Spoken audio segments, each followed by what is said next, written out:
three missing Montgomery College students continues in Frederick County. And I got to play with your wand. It was great. Definitely fun. Keep going. Of course. That way you got a nice build up, as you go into the episode for the people. Well, Terrell's not here. You want to kick it off, Oksana? No. I don't remember Hey, how he does y'all. it. Welcome to another episode of Footage Foreplay. How y'all doing? Why is it always got to be mean? Huh? It's always mean. It's Do venom. another Oh, y'all fucking dry. Wait till Thursday. They dry there, too. Okay, also, that's not Terrell. That's Cat Williams. I know you're dying to do Cat Williams. No, Cat Williams would be more like, all these raggedy bitches always got a motherfucking opinion about somebody. What they should have been wearing, what they should have been doing with their motherfucking money. Bitch, you been raggedy since Lil Kim first came out. Bitch, just shut the fuck up. You know what? It ain't bad. That's pretty good. That's pretty good. All right, Pretty good. All right, Cat Williams. So happy to have you here today on a review episode. Can you please introduce our other two guests? Oh, I wasn't expecting. All right. And now exit stage left. Yeah, fuck that, dude. Like, I'll introduce them as Meatwad. Oh my God! We got Clark from the Dirty South. Okay, no, we didn't hire Meatwad. Meatwad. Get the When fuck When out did of Billy here. East show up? If your podcast auto played into this, I apologize. And what are you still doing listening? But this is Footage Foreplay. Terrell's out. He's on vacation at Monster Palooza. So clearly, Evan, Oksana, and I just do not know what to do without Terrell here. So we invited some other former podcast hosts that I knew in. So yeah, we have Uncle Rewind and Rotten Randy here. Clark Little and Randy Staat. Again, and if you've been listening to the show, these are the assholes that I mention, unfortunately, too often. I can't help it. And I always make a mental note. I'm like, don't bring that up. Nope. We've purged any Overlook Hour listeners long ago. So it's for nobody. But what's up, y'all? I missed you guys. Are you happy with that intro? Randy, are you happy with that intro? I mean, it's not my show. I'm just saying it felt a little cold. Okay. You didn't feel it was a little cold, Russell?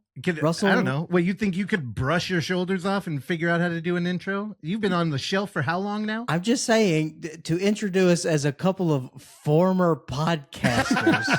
Well, I don't know. When you took the structure of our show and then made it whatever this is, it just seems a little cold. To be fair, the amount of battles we fought together and still fight to this day. Do you remember that very bleak, cold conversation we had on the phone when you called me and said the show's over?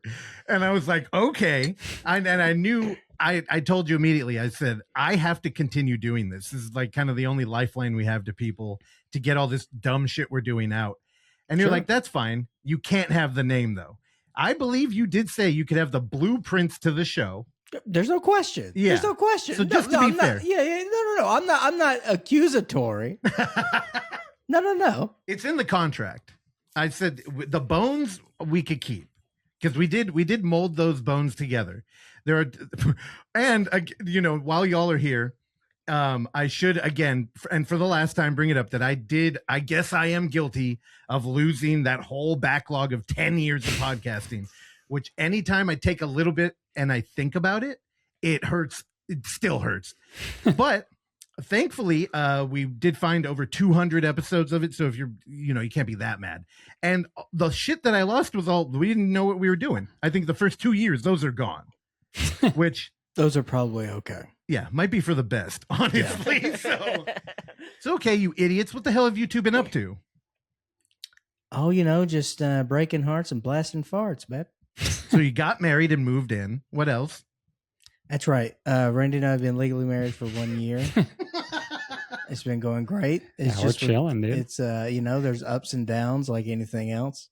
I will say though, for the record, Randy and I have watched more films with gay pornography than I would have anticipated us watching.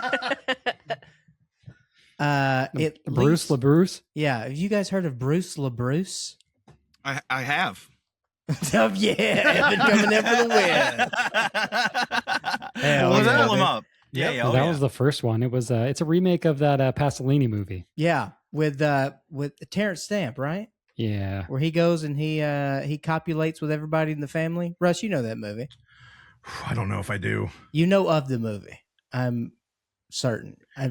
We've certainly talked about it on the former show that we were on. I definitely thought that was punk rock Jeff Goldblum when you first pulled that up. What the fuck? Go back up. Look at that picture right there. No. Yeah. Black No, and white you're one. not wrong. Dude, The movie's called The Visitor. Yeah, The Visitor. I don't even know her. Oh, yeah. And That's the why I poster- feel like I know who he is. I've heard of that movie. I haven't seen it, but that's probably the connection. Russell, the poster of the movie is a apparently. Well, that's one of them. Another is a. Well, excuse me.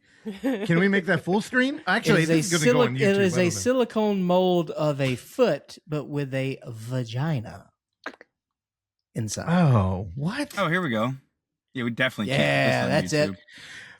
Yeah, we All like right. art here, dude. Yeah, and we were like, "What a very artistic cover from a gentleman sex named has no Bruce borders. LaBruce." And we were like, "You know what? There could be a little bit explicit sexuality in this, and it's a gay pornography." Dude, imagine what that pussy would smell like after it had been in a shoe all day. Sure. Unreal. Yeah.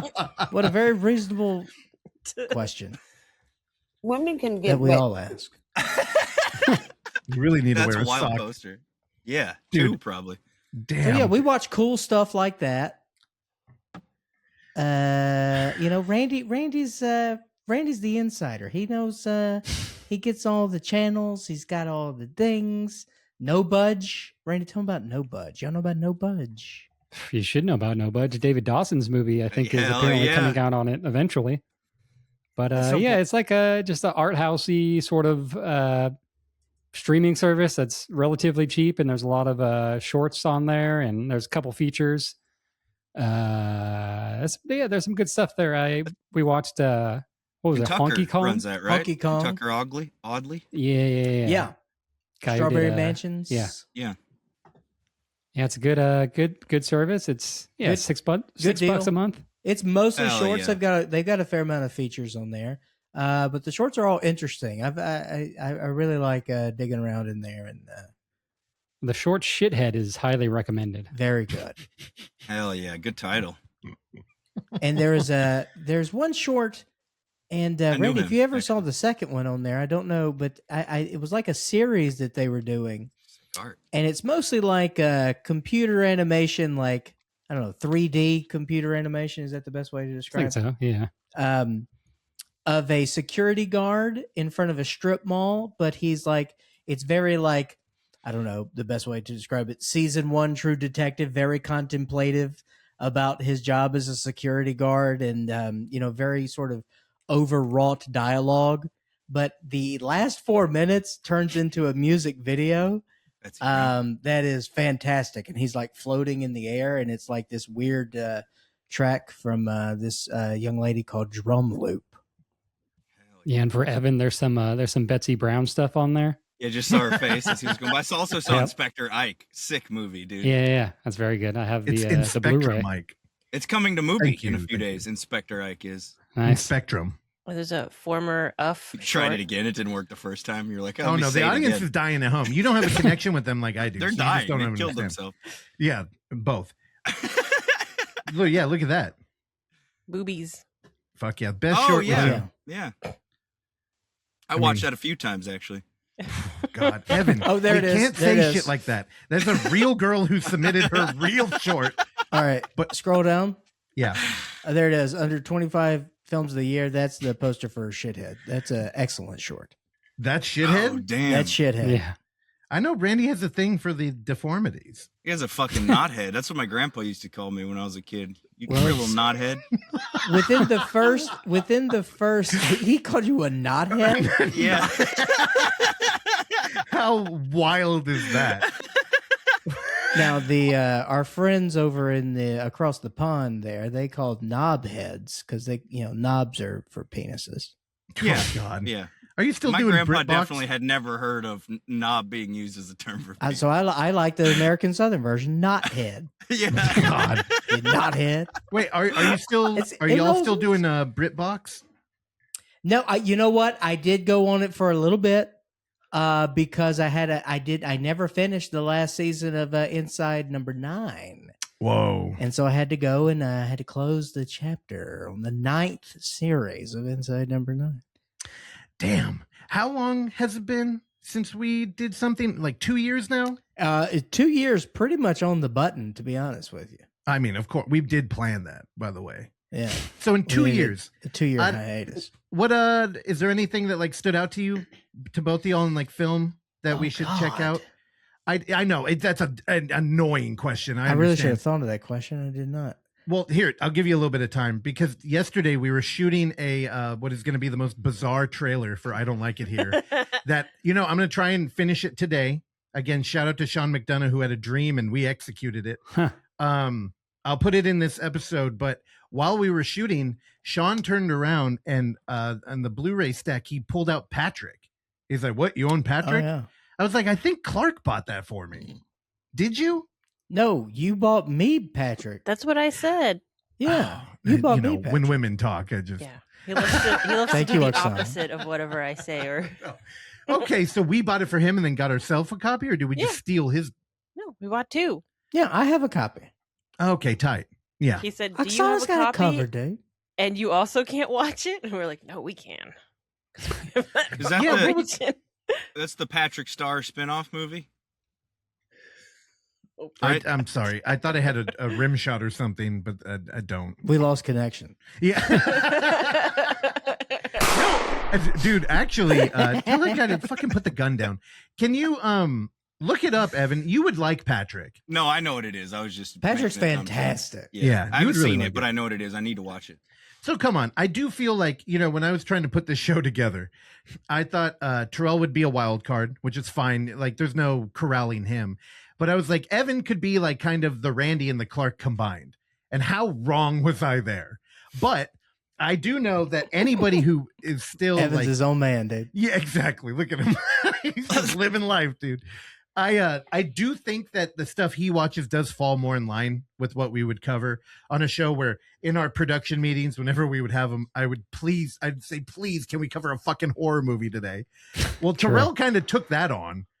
So I got freed up and I had to deal with it. But yeah, you guys definitely have a different like radar when it comes to film. So, I mean, just like Vagina Foot, whatever the fuck that was. Like, what else have you been watching? The Visitor from Bruce LaBruce, Canada's There own. you go.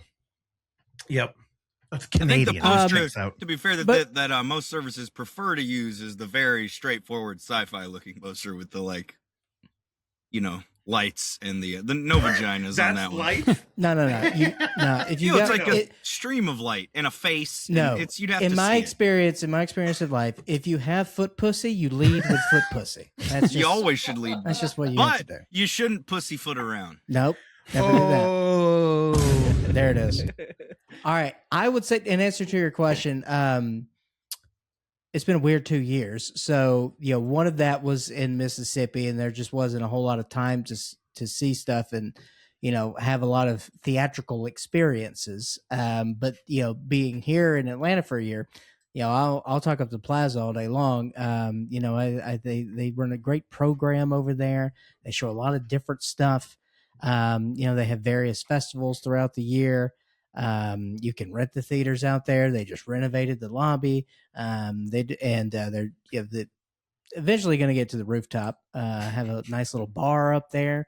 They do a good job. They had a free Oscar screening there with which we went to that, and the Well, you only couldn't reason charge is for because that.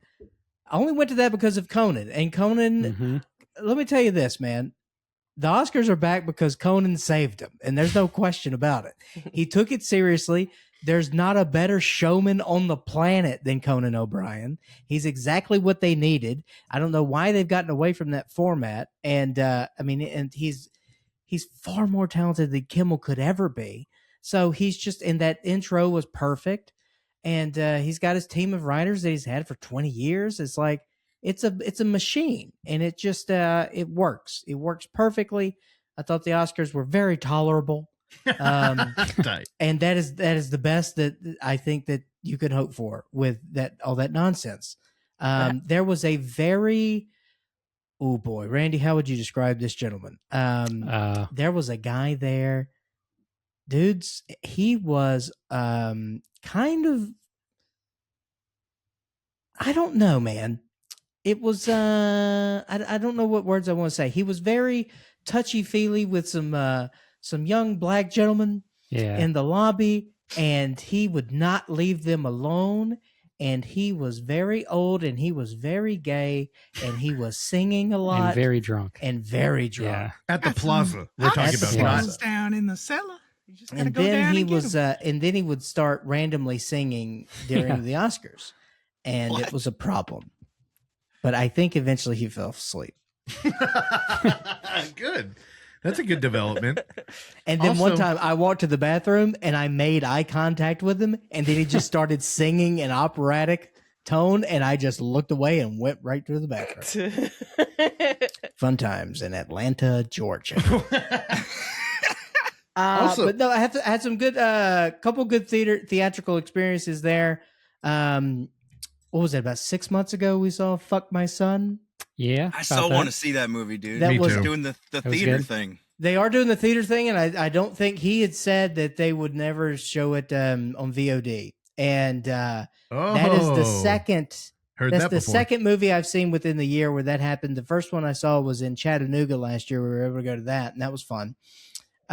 We saw a movie called The Pee Pee Poo Poo Man, which was only shown in various festivals, and the guy was like, "Yep, I'm done with it." And there you go. So I like that. And it was a very strange movie that, of course, I gave all the stars to, because that was a once in a lifetime sort of thing, and it's a very, very weird, crude, gross, stupid movie that had a lot of song parodies that annoyed people, but I loved them. And I don't know. It's a weird movie that I love. That is mockumentary? That is definitely feels longer than an hour and 19 minutes. Yeah, that feels wrong. Yeah, it's a weird movie. It's a lot of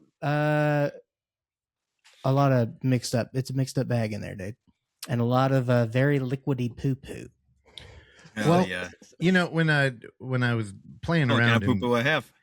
and we were bringing you in, you are Uncle Rewind and Rotten Randy, and you are very much still a part of UF. Do you think this would qualify? Is it something we should look at? I don't think, again, I don't know. I don't, there was a bit of a mixed media. It just it all felt very, it felt SOV, but not POV.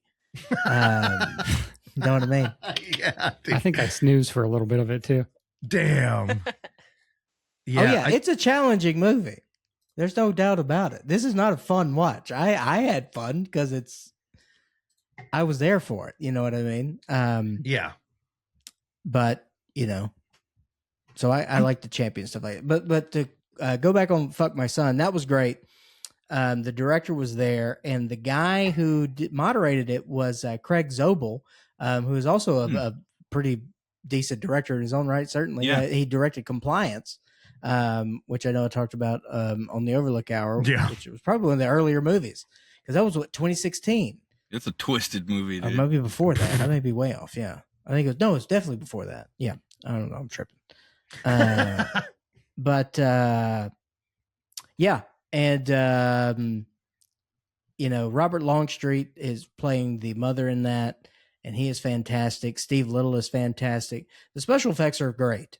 I mean, they don't cut corners in anything, and they're the most controversial thing about it. Now, don't get me wrong, it is gross, and there were only 2 walkouts, and they were 2 attractive girls that were sitting in front of us. They made it like 3/4 of the way too. They left like 10-15 minutes left. Yeah. I'll tell you exactly when they left.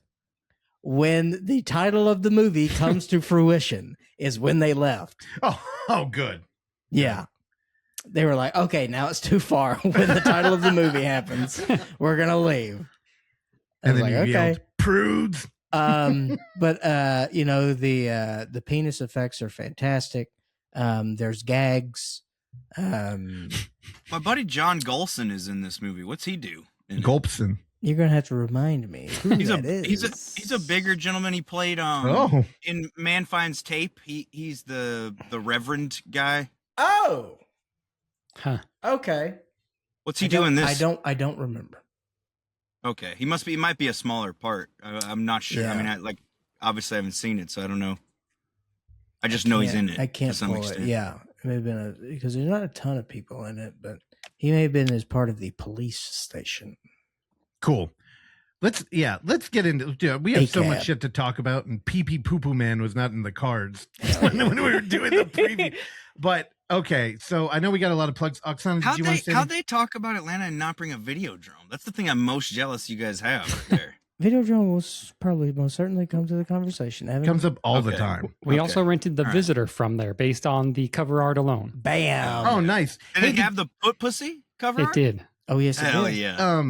Clark, did you go see The Killing Cell when it played at the Plaza? I know Randy, you did, right? No, neither of us did. Missed it. You fuck. Missed it. What I the know. hell? I want to see it. Carson, seem like- James, I'm sorry, They I seem lied like to y'all. great kids. I listened to the episode. That was great. Yeah. I They think seem they're chill. still touring with it, so you might get a second chance, but we'll see. I think James lives out there. So you know what? Fuck it. Make part 2. Okay, Evan, is there anything you wanted to talk about you did this week? I don't want to hear just work and getting high. Trying to think about I killed a snake in Thanks, the yard Dad. the other night. That but is that's- cool. With what? I don't remember. A shovel. A shovel. Yeah. Good. Kill them all. Yeah, I Gross. cut his head off. It was a copperhead. He was trying to fucking kill my dog, and I just lost a dog. We can't be losing another one, so I got the shovel and I fucking killed him. You know, it's crazy how for snakes to be something that can really fuck you up, it's so easy to kill them. You just pop them on the head and it's done. They're fucking. What am I kinda looking pussies. at? Aren't most things That's He's the a that's shovel true for most things? with the you hit snake with a bits shovel. on it. Oh no. You gotta blur that on YouTube, dude. Nah, that was Evan's dinner that night. This is actually after he cooked it. Okay, Evan murdered a snake. Yeah, otherwise I didn't really do anything this week. Was I mean, it a fucking- flathead shovel or did it have a pitch to it? Spade? It's a pointed, Okay. pointed Yeah. shovel. Because after I So a popped him on the garden head, shovel. I popped him, bashed him, and then afterwards I took the point and I did a little chopping. I got you. I got you.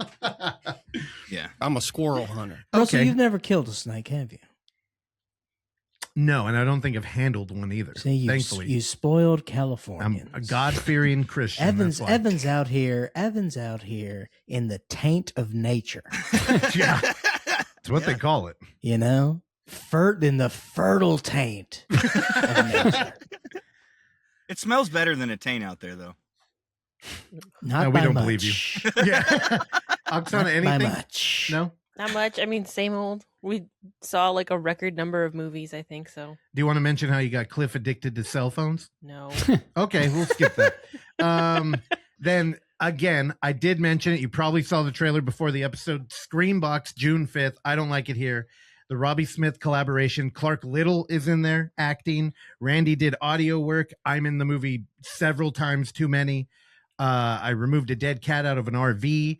Evan's mom's in it. My mom's in it. Oksana's in it. And Terrell is not in it. Again, he was at Monsterpalooza during the filming, so we just had to move on. Of 10 is coming up. Submissions are live. So again, if you have footage of a crime you committed, a found footage movie your cousin made and lost, that's a real story from Zach Carter. Zach, if you're listening, send that to me. I do want to take another look at it. That submissions are up and they're cheap right now, so do it now. Of 24 Hour 26, where this is the real reason why we have Clark and Randy on here, because Uncle Rewind and Rotten Randy will be back again. I think that season 1, I'm not going to call it a season, a select Series of the episodes are probably going up on YouTube. Keep an eye out. We're going to do a roadmap to virtual again. So if you're listening to this, you'll hear it when it happens. And then the Alamo has not announced it yet, but Tinsman Road is coming out here. They have. Okay. All right. Stop listening, audience. When you tell me things off air to set I me up, wasn't it's so sure. I don't look dumb on here. And so you're already fighting an uphill battle. And then you give me the wrong information on purpose. Yeah. Tickets are on sale and they're filling up because it's in Theater 5. Are you kidding me? Tickets are already on sale. Get in there. I'm going to be introing it. God, that's so fun. Who knows when this movie will see the light of day after these Oh, screens? you fuck. You're supposed to do the goddamn commercial. They Go cut to us off. OnlyFoundFootageFans.com to get all your found footage merch and swag. Fuck your intro. I'm talking. I'll shut up when I'm ready. Y'all know Go what to that their music website means? and get It's your time for the shit. coffee table, a segment where a sponsor, Only Found Footage Fans, creates a complicated game that results in us watching and reviewing an in-world camera movie.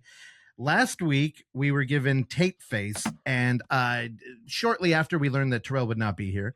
So I did include Clark and Randy in this, and we already know it's a flip of a coin if Evan watches the movie. I have no idea if these two did, but Tapeface from 2024 is an hour and 8 minutes long. I don't know why I'm channeling Rotten Randy now and reading the time, but Tapeface goes out for a late night snack. That is all we know. All right. The question everybody wants to know. Did y'all watch this? And that question is for everybody. Indeed. Oh, we did. Yup. Oh, nice. Okay, cool. Well, then who wants to kick that off? You do. I can. I'll tell you, I watched it. I Okay, could've Evan, picked you a better want to? week. No, I'm just saying I could have picked a better week to watch the whole movie. Boo. What does Don't be that coming mean? in with sob stories up top. Dude. Wait, what? You could have picked a better week to watch the whole movie. Okay, so you didn't. Because Like I it. did not like it. Yeah.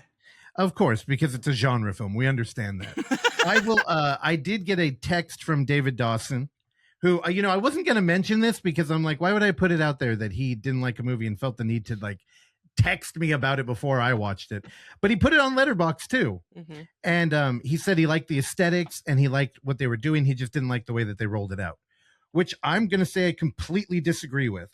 Although I did like the way it looked, I liked the character. I think the strongest thing in this movie is probably the editing and the presentation. There's a 911 call, one of the best 911 calls I've heard. There's also with the 911 call, this is a weird thing to say, but there's like a 3D graphic going on in the background. I don't know if they lifted that or not, but that was a good asset. I was like, dude, I like that shit. The call sounded good. I like the character. I like the micro budget way of getting around murdering somebody on camera, where you turn them into a tape mummy and then just chop them up. I don't know, man. I like the runtime, an hour and 8 minutes. Take note, Evan. Yeah, I like the whole. Felt like the longest hour and 8 minutes ever. My movie feels shorter than this. You were probably on some sort Twice of as long. psychedelic. Yeah, no, fuck. I'm actually kind of shocked you didn't like it. Why didn't you like it? Dude, I'm just over the fucking long, menacing shots of some fucking killer murdering people and Come on. I'm gonna put the fucking camera close to my face and breathe because it's scary. Like, fuck off. Like, and the tape mummy thing was cool, but I never cared about what was going on with him. Like, the whole ritual thing and how they create it and stuff happens. The way you find out how it happens anyway is the last 10 minutes of the movie. Well, So here's the thing. Don't spoil it because you didn't like it. Because I do. Yeah. But go ahead. I didn't like the tape mummy thing. The fucking when he's handling that body and stabbing it like right up top first. I think it's the first kill of the movie. Decapitates it. Yeah, it lost me immediately. I'm just like, man, I don't like this. I don't know. It looked goofy. It felt like a dude in his basement with a fucking tape man and a video camera, but not in like a good way. I could never like immerse myself into it or like get engrossed in any way. Like I was just bored. And then they introduced the dude who's like this, and I was a little in on that guy. Yeah. But you mean Randy with an extra chromosome? I'm totally, dude. I was like, fucking Randy's in this movie. Dude, you're just been that guy. Randy, you're the Hollywood version of that guy. If you have him, you don't need a tape face killer. You got that guy, dude. It wasn't me, but I believe this is also a Georgia movie. Oh, what? Yeah. Because they mentioned Ackworth is about an hour away. Ackworth, Georgia is about an hour away from Atlanta. And then I found the director on Instagram too. And there's some, I don't think this movie played, but another one of his movies he's involved with played at the Plaza for Buried Alive Film Festival, which is like a very small horror film festival that I went to, I don't know, once a couple years ago when I first got here. So yeah, we got more locals. I also didn't love the for lack of a better word, wraparound people. Like it's because you kind of go back and forth to those people throughout the movie. They go to the place. and their characters felt they're kind of like their dynamic. Their acting was much better, but their dynamic is similar to those two people who make those. I completely disagree. So the thing is, and they're part of the reason why I like it, because they're talking about a YouTube channel that they have, and they're talking about a show they want to make. And then as an audience member, you're like, well, why aren't we looking at that? Like, why are we here? But by the end of the movie, you know why. And this movie clearly had the whole editor in mind. Like, this thing felt very thorough the way it was delivered. I think it's like Joe Meredith. I think it's like Anthony Leroy. It's like a micro budget. What can we do with nothing? And I just think they delivered. So yeah, all that stuff, all the assets, all the way that it was edited. The one thing is, it did not feel like it was shot on video, despite probably being shot on video, because they were doing a lot of like editing that felt very digital, which is such a weird critique to have. But just the way that they were having audio combined clips, like none of that felt like, when you look at an Anthony Leroy movie, the shit is like bleeding VHS. Where this kind of just felt like an aesthetic. Like, I wouldn't be shocked if it was just like an overlay that they had on here. But who cares? I don't care. Also, Randy, when I looked at you to make fun of your extra chromosome brother, I realized you're bald. Were you bald when you came out here? I think I had more hair then. Well, Clark, Randy. Oh boy. Again, do y'all want to know who also joined the Bald Club today? Okay, hold on. To be fair, I'm not completely bald. Yeah, he's not bald. He's just shaved his head. Yeah, I did like that's what I mean. Like okay, a half the shaved razor head. All around because it got too hot here. His hair's I'm fine. sorry. His hair's fine. I would never imply that Randy had so much testosterone that his hair stopped growing. Instead, he did shave his head. Okay. Also, the best collaboration with Robbie Smith and Clark Little ever was a scene where Clark shaved his head and talked about Jonathan Taylor Thomas. And would you all like to see a picture of who else joined the Bald Club today? Okay, again, Randy did not join. I'm sorry, the shaved Club. head. It's growing back in. Okay, who joined the Skinhead Club? Would you like to see a picture? Sure. Oh my goodness. Again, for anybody listening to the show, you don't see the picture of my father, the one who I've mentioned on here. He looks like Whitey Bulger. He looks like a mafia boss.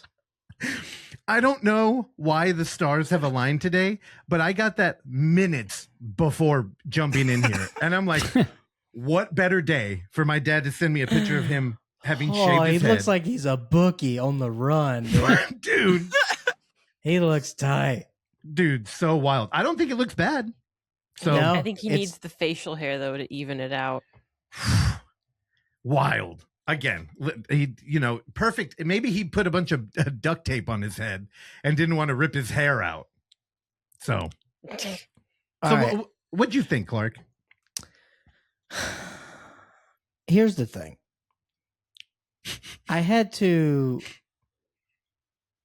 We did the Overlook Hour for 8 years. Is that right? 10. Let's call it 10 years. It's been 2 years. We like round numbers here. A better part of a decade. And, you taught me a lot in terms of, expanding my view. And I grew a whole lot in my, movie journey just by kind of, being along with, you and the Overlook and the whole gang and, really expanding my view of not only horror, but film in general. And so, a big part of that was micro budget. And I think that after watching and really, falling in love with micro budget, certainly, you have to reset expectations.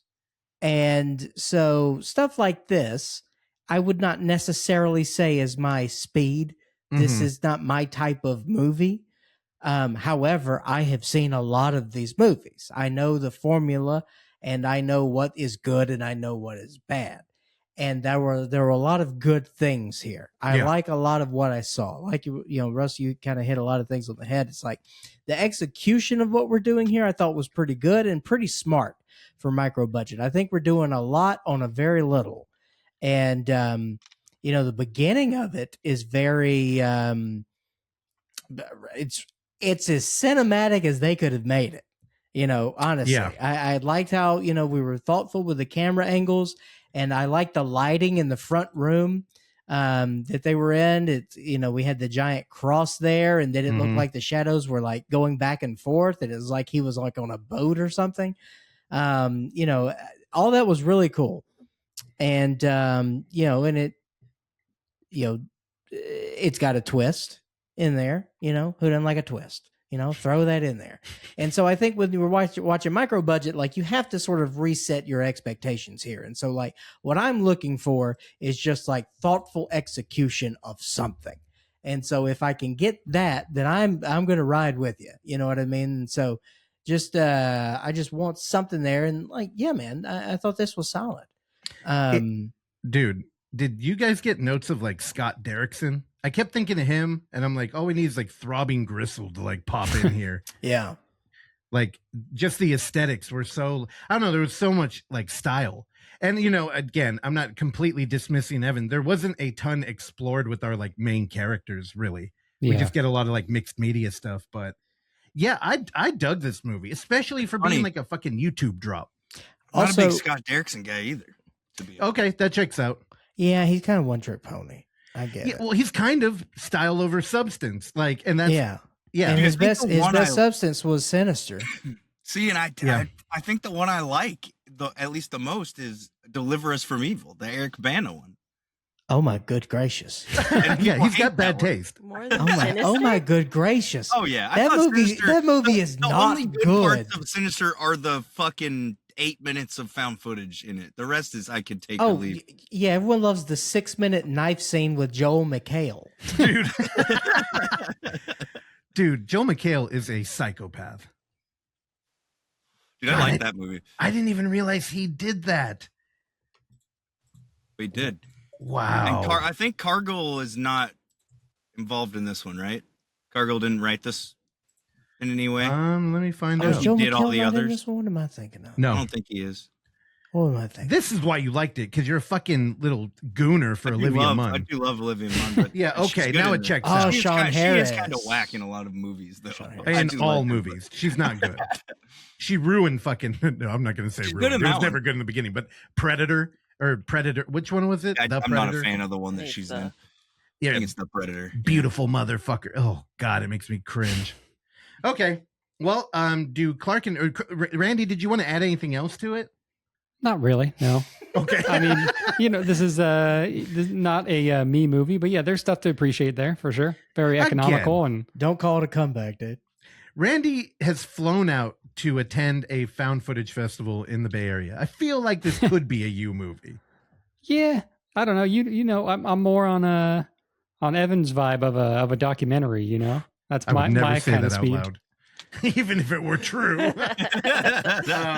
Okay, well, then how do we do this? What would you give it, Evan? Who is it for? And do Clark and Randy get a vote? Let's just say the votes don't really matter this week. Oh my! Then let's Oh not my do them. God. Who cares? What did you like it? I Evan? wanted who to do play a you guys- game.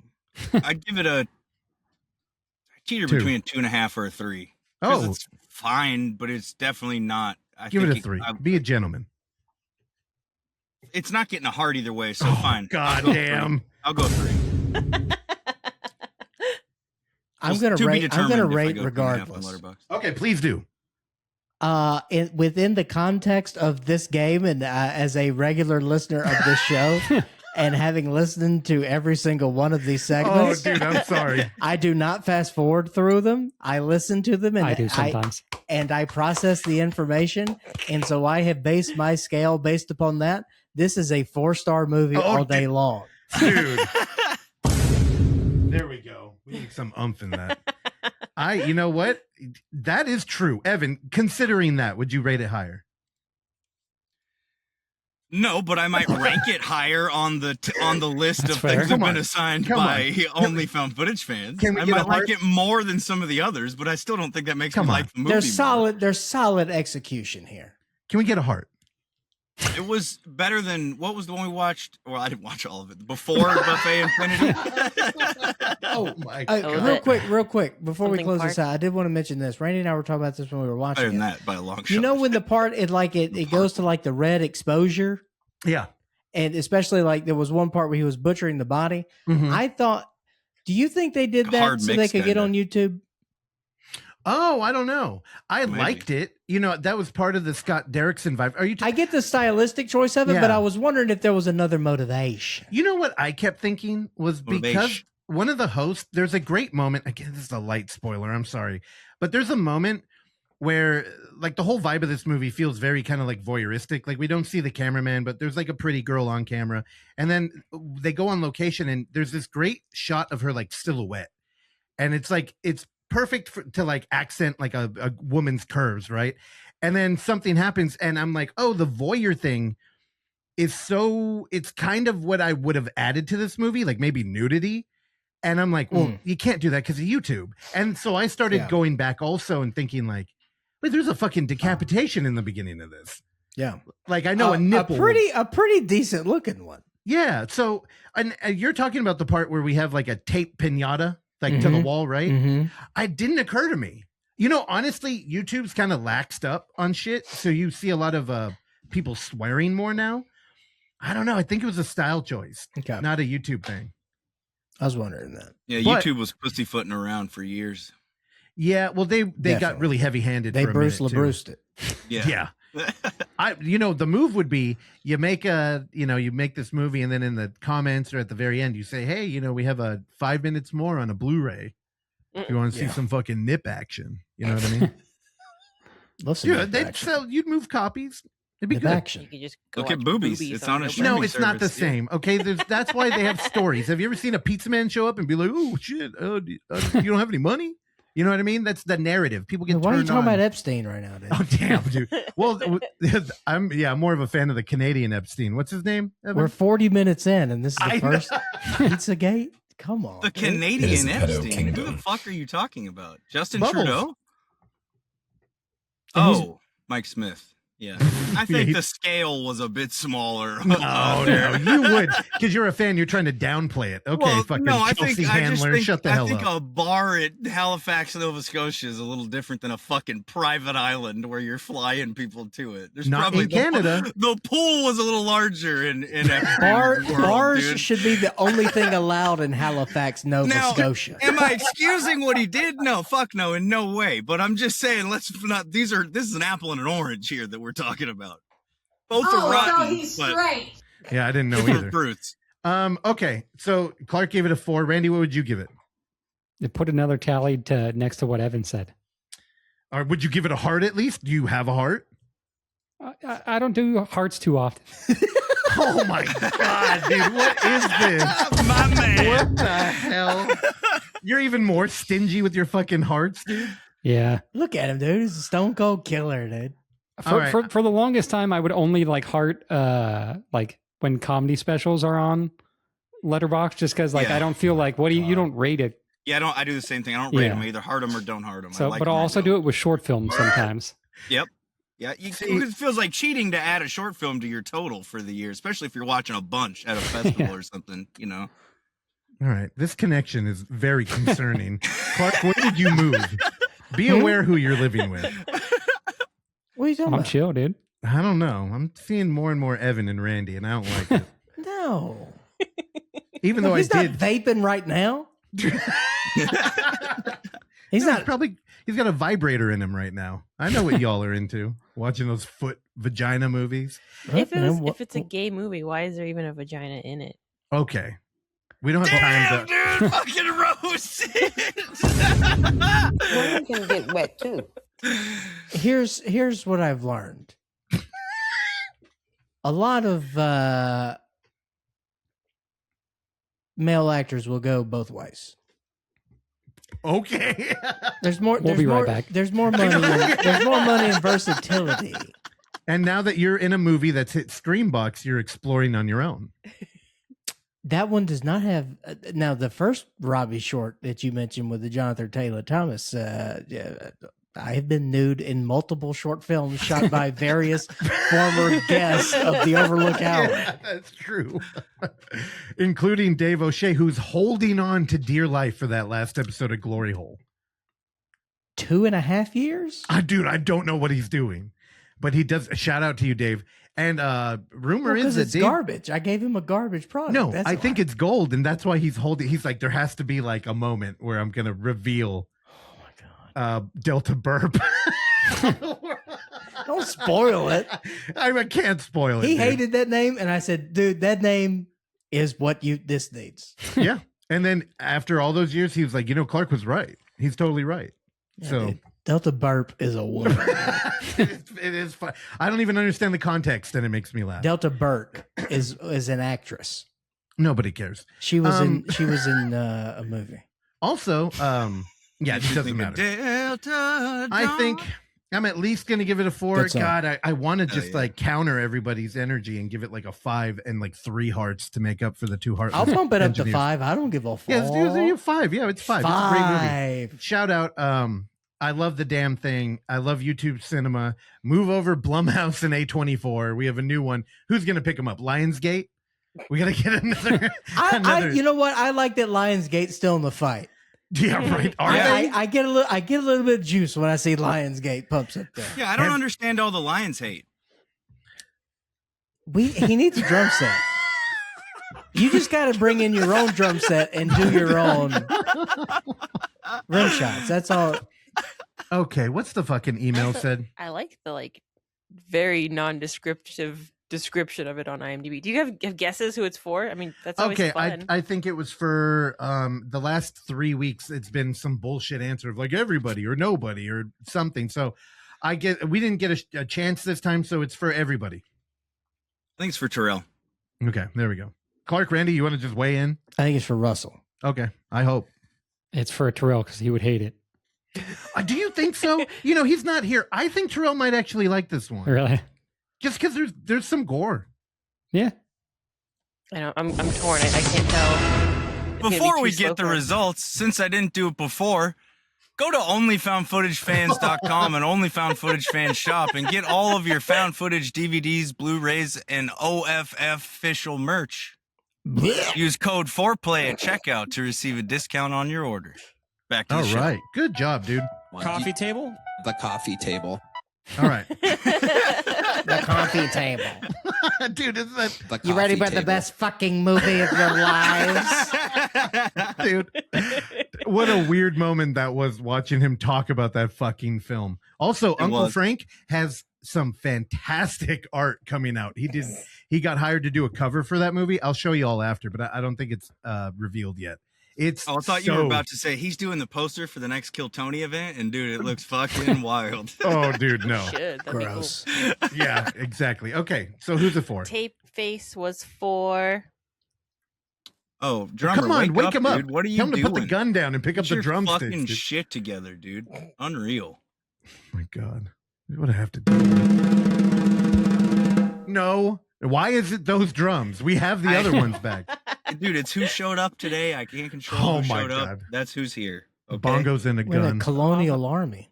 Dude. The Is it villain's back. racist? Uncle Ben, shout out to him. Okay, shut up. Just read the damn email, please. Hell, this one is right up Russell's alley, even though it's sort of hybrid, unless he had a filming assistant making sure to capture the perfect shot. Who got that right? Clark? How did we go from bongo drums to all hail? Clark That wins was the the game, fucking Dave. maybe the most racist thing ever in the show.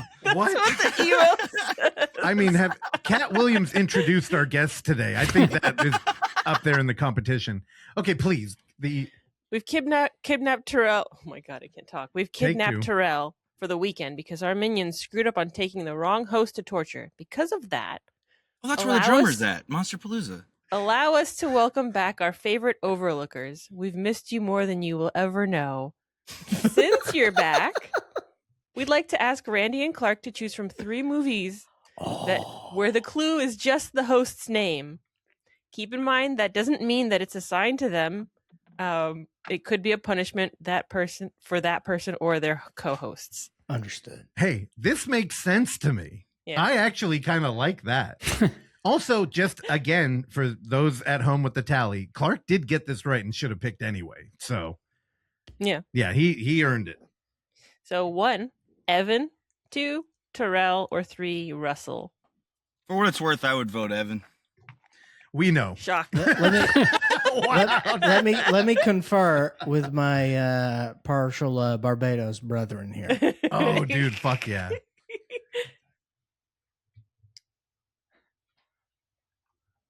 Yeah, this way, Oh. not the other way. You were really talking off mic. I didn't realize. I thought it was a bit. Number Lord 3. Russell. Oh, me? Okay. That's fine, because I'm the only one on the show who could deal with the punishment, not like need a box of goddamn tissues. I deal with it fine. I just turn it off. You just don't watch it. Yeah, we know. We will be watching The Household on Tubi. Right up Tubi? your alley, dude. So, Sick. This is like 2 hours and 15 minutes, I think.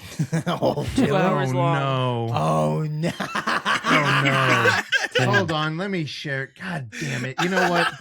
Get the tissues. I'm about to fucking cry. 2 hours. The Household from 2025, 2 hours long. What begins as a documentary about an urban legend and a series of unsolved murders culminates in a horrifying reality for two filmmakers who captured on film and are targeted by a conspiracy watching their every move. Luke Shaw. Here's the thing. That's a When bad we were at poster.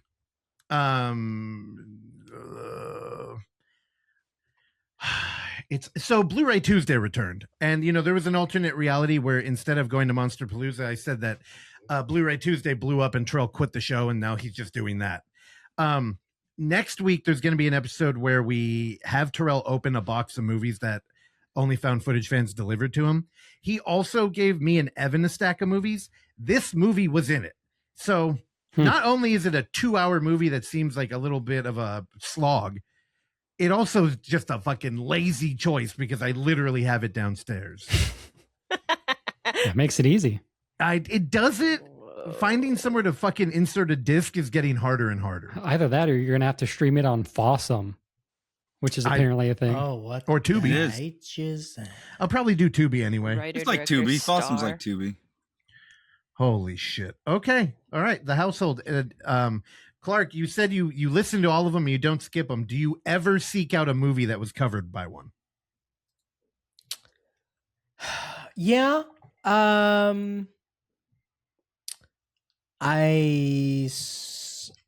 There was one coincidentally I had seen. I think it was a found footage one that was filmed partially in Mississippi. And I think maybe I'll talk to those guys. Oh, Evan, what was that called? I'm trying to think of the Was name it of it. two It had that names? girl in it who was like Dang. Do I Dollar have- Store Rachel Sennett.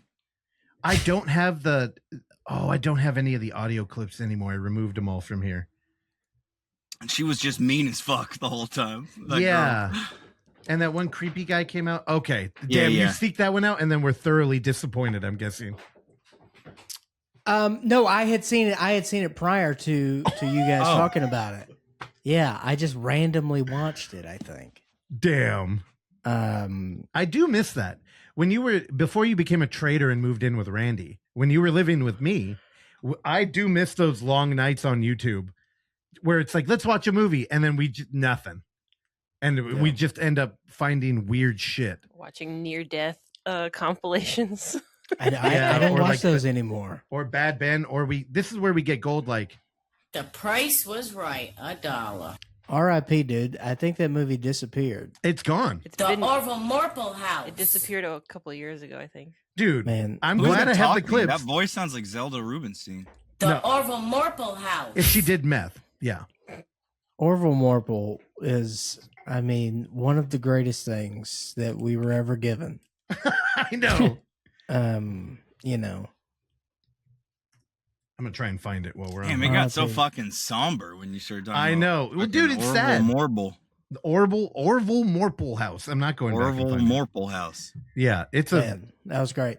Yeah, Yeah. we showed that to our Canadian filmmaker friends, Chris and Lee. yep. They thoroughly enjoyed that. Dead Dicks. Check it out. I have Okay. that on the shelf. I need to watch it. That's Yeah. great. Okay. Well, I mean, Terrell's not here, so I'll do the heavy lifting. And of course, Randy Clark, we talked about it briefly. I would like to give you guys each an opportunity to cover stuff. So Sure. are you teaming up like the married couple that you are, or are No, we splitting it? Randy's his own independent Yeah, man. we'll split. Oh, you're doing more of like a Bert and Ernie over there? Sure. Dude, the voice of Uffy, Chris, who y'all are both very familiar with, Mm-hmm. absolutely hates that joke. It makes him violent because he lives with our homie David, who's the animator of all the Well, shows. Look, that's just insecurity and possible sexual retention. Dude, I don't know what it is, but the Bert and Repression Ernie or thing- retention? Yeah, both. Yeah. Repression was the word I was definitely looking for. I was going to power through. Sorry, I apologize for pulling an But Evan and that's why stomping we're all a over top it. tier comedic duo. Dude, it's the height difference. Everything is so funny. You guys are a perfect package. Well, that's why again, that's the genius behind Uncle Rewind, is that basically I just turned Randy into me, but he's doing it as Randy, and Yeah. it's pretty good.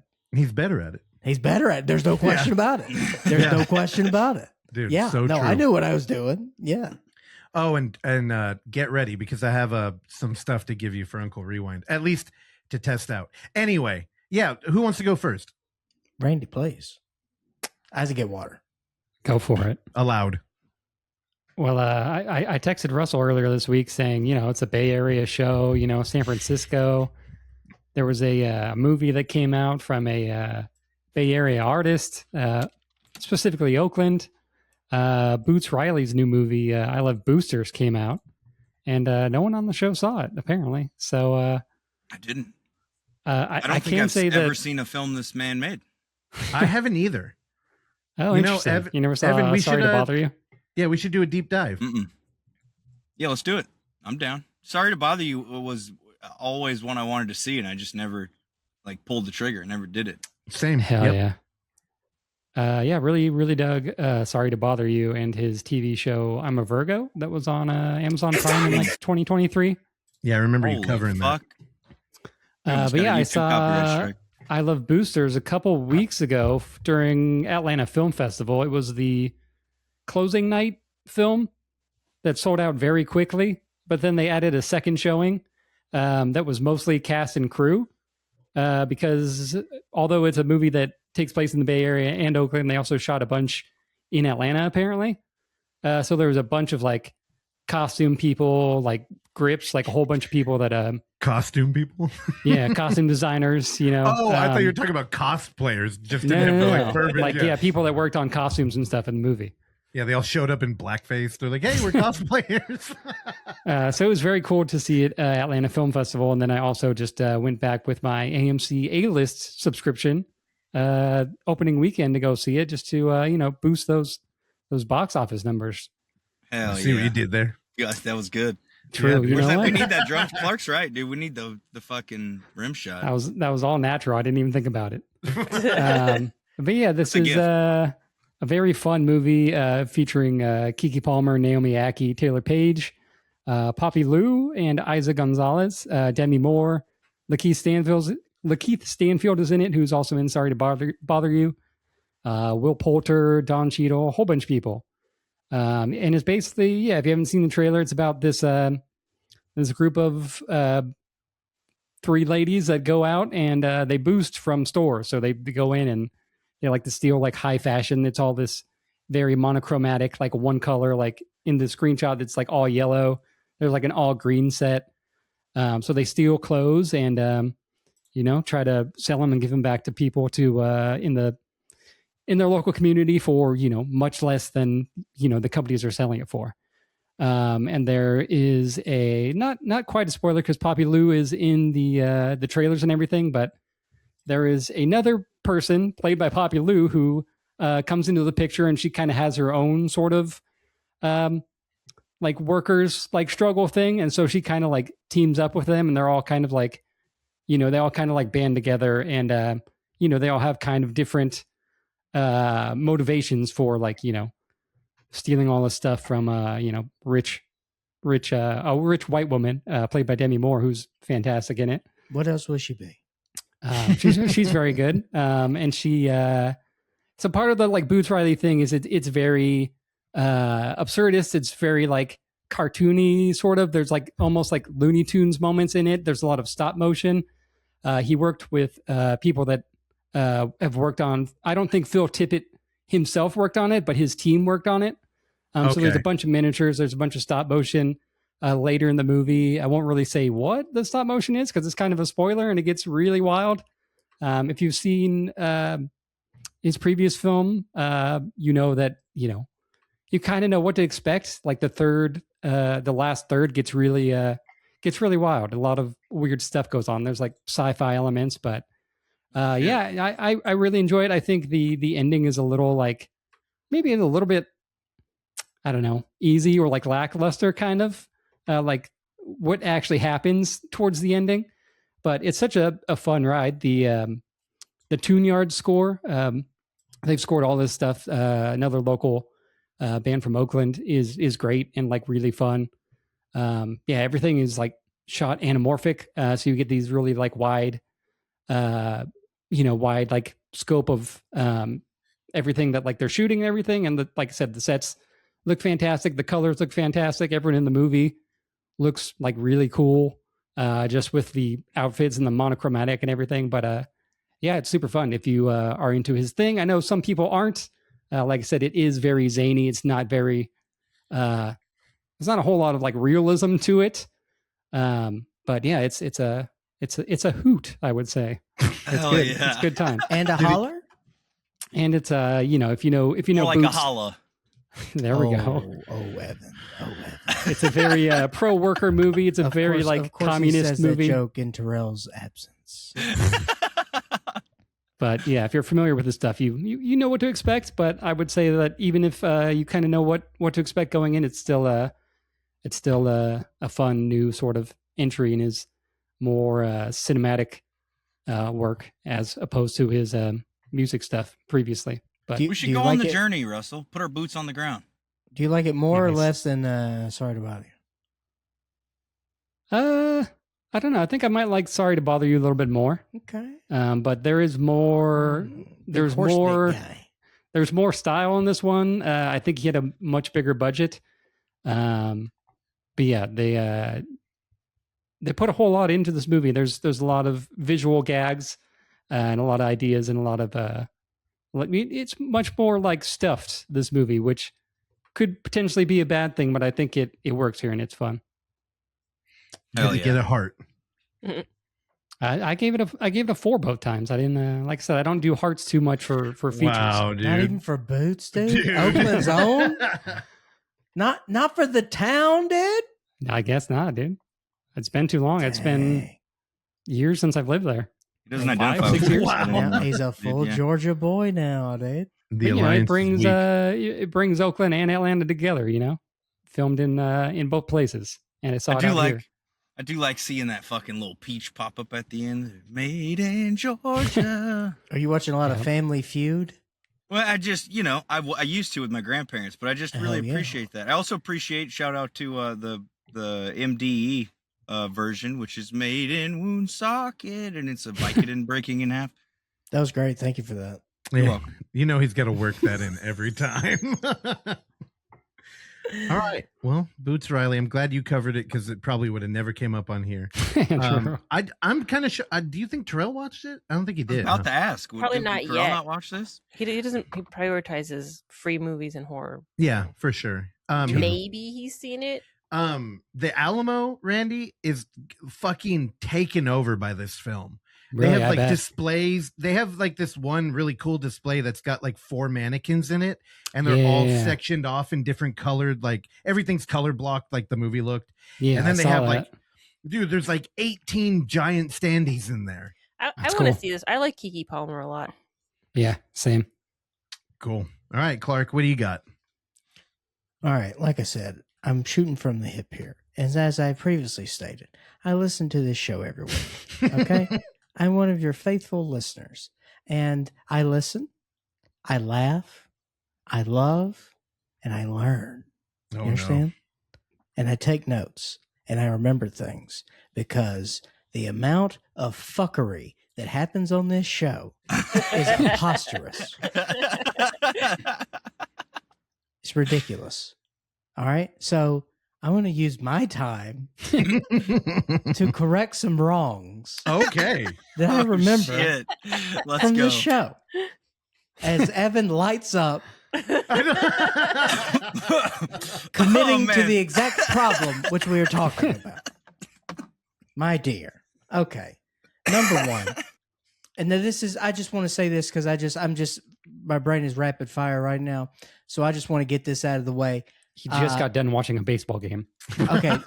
Also, I am in pain right now because we are in an elimination game and we are down by 2 or 3 runs, and we have 6 outs left, and I am doing this show. Hell yeah. And this could be the end of the baseball season, or we have a whole lot more baseball, and I don't know, and I'm doing okay. All right. So I'm trying to forget that. You know that I have long suffering illness for this baseball disease, and I'm working through it. And you're not watching it right now? I'm not. Wow. Not currently. He was earlier. I was earlier. But I stopped. Cool. I appreciate that. Okay. I just want to get this one out of the way. Shelby Oaks sucks, and I hate it. I haven't seen it. Y'all should have covered Shelby Oaks. Do we? I think Terrell did. It's a YouTuber. Why didn't you watch it, Russell? This is on you. We were out doing Ripple when it came out. You got Also, I kept hearing about how unfound footage it was. Yeah, we did. Watch it.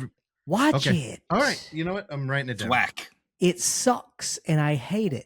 And you know me, They I must don't have like to snorted do that that. fucking money they got Here's for that why I'm movie. doing that.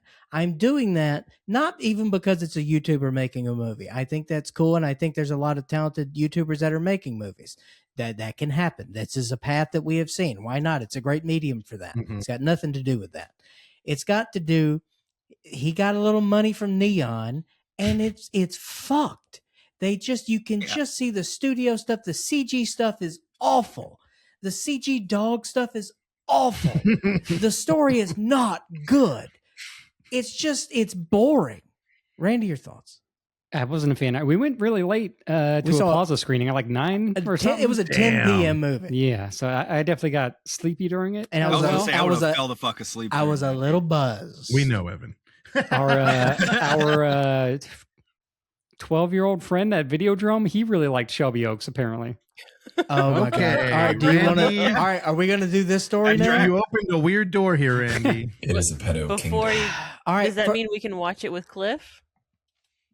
Okay. Yeah, I wouldn't base any of your life decisions based on this kid.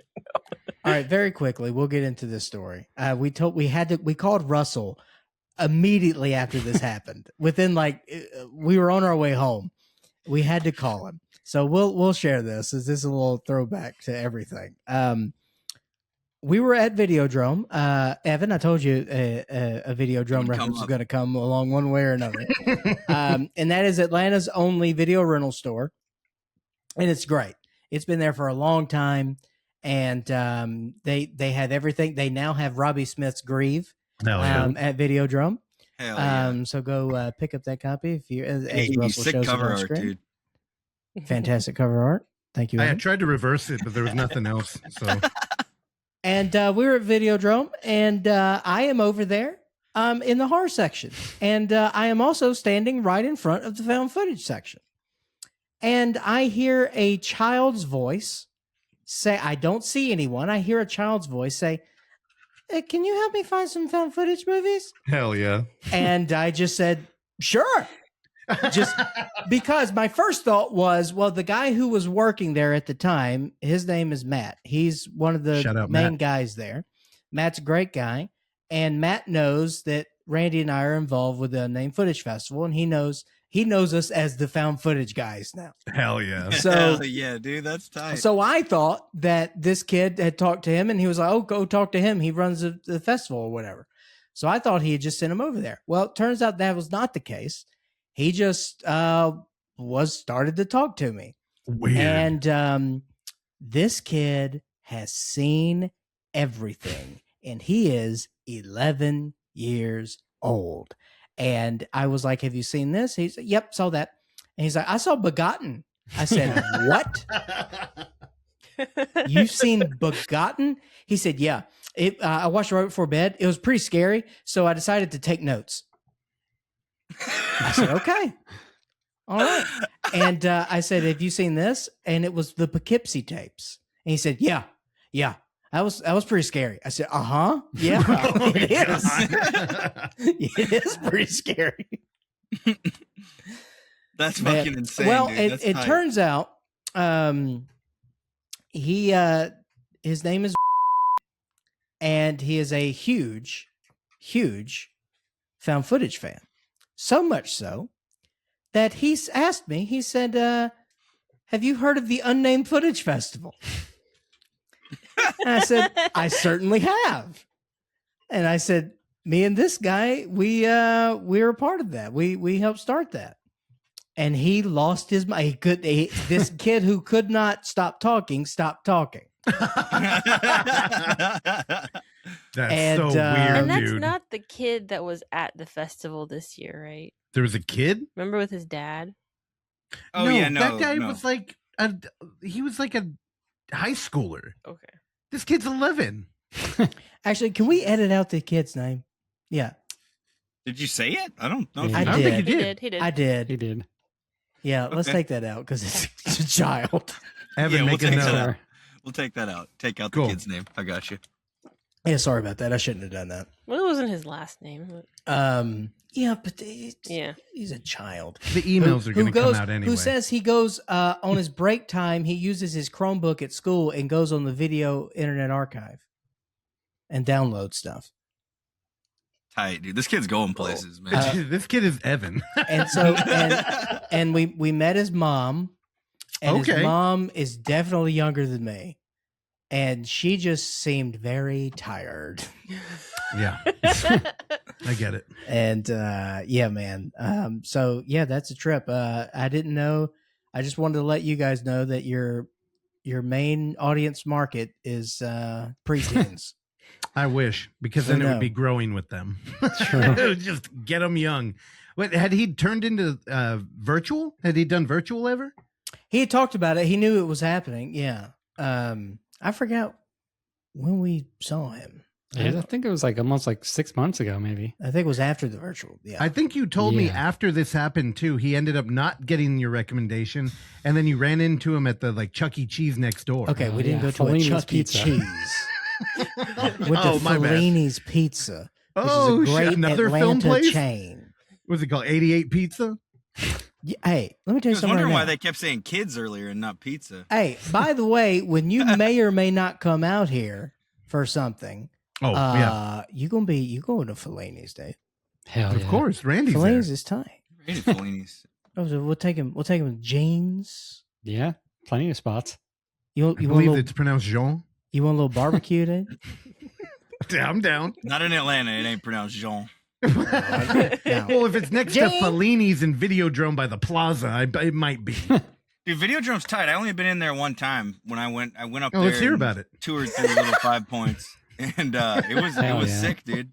Like, I'm jealous that you guys have that. I also am it's right across the street from that bar that has the fucking incredible door, the Vortex with the fucking skull Oh, mouth yeah, that Yes, you walk through. that's not far. I've not been to Vortex. It is across the street from a great neighborhood bar called Manuel's. That's a great spot. That Manuel's. the parking lot of Manuel's was used in the filming of Weapons. Oh, from Zach nice. Cregger. Did they put a crane there to hoist the assault rifle into the air? That's exactly what. I They like Thank that. you, Randy. Good job. You know what? Good job. All right, let's get to corrections and omissions here.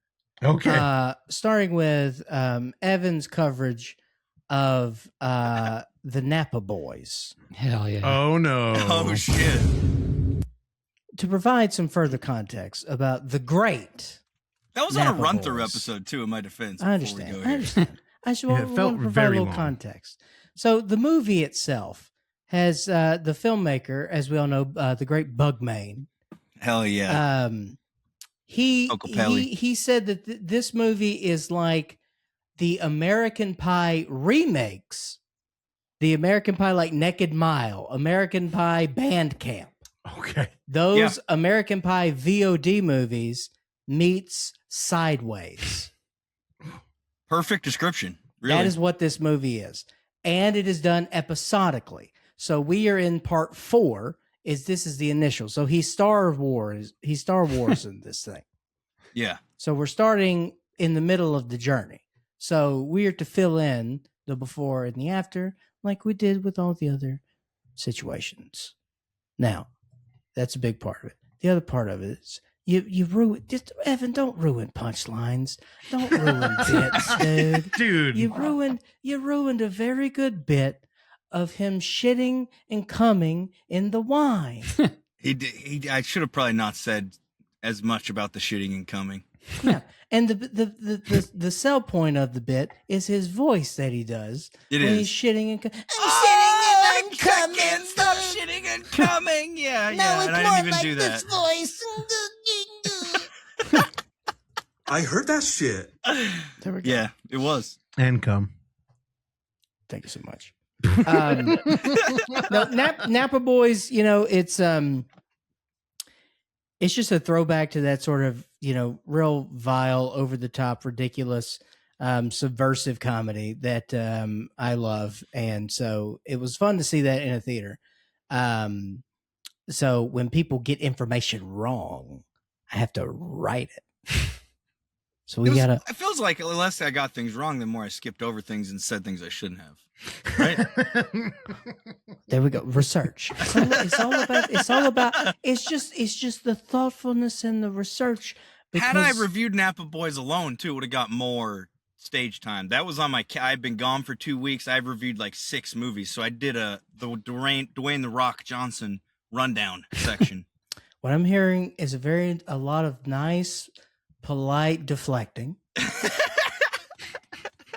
which is fine. That's very good.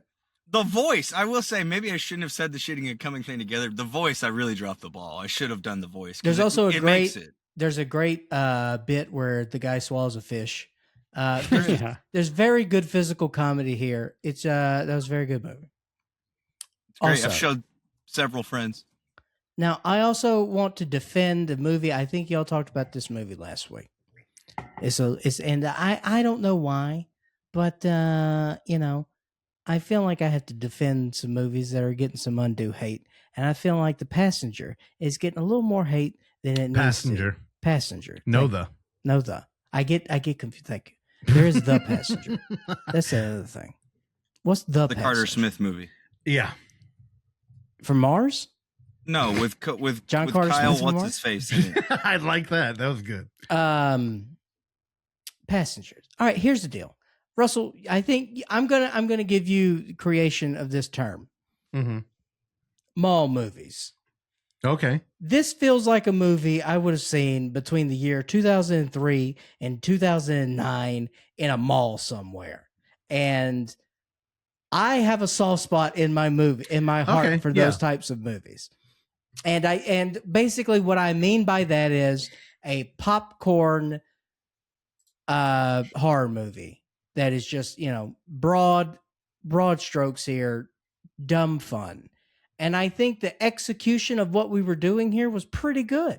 I thought for the bones of what this movie is, I thought the execution was good and there was some thoughtfulness in this. And I think it deserves a little better than just a forgotten sort of mass marketed horror movie. I thought there was some good craft here.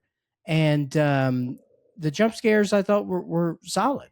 There's definitely criticism to be had here. I thought that the main guy, you could have done more there. The passenger itself didn't lend to a whole lot of you could have just done a whole lot more there.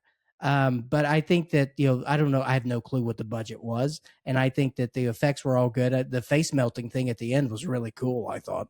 You had to pay Melissa Leo her money for her day of work and then kill her. That kill was kind of boring. It was boring, yeah. It was kind of a boring. repeat. And there was I thought there was some good stuff there.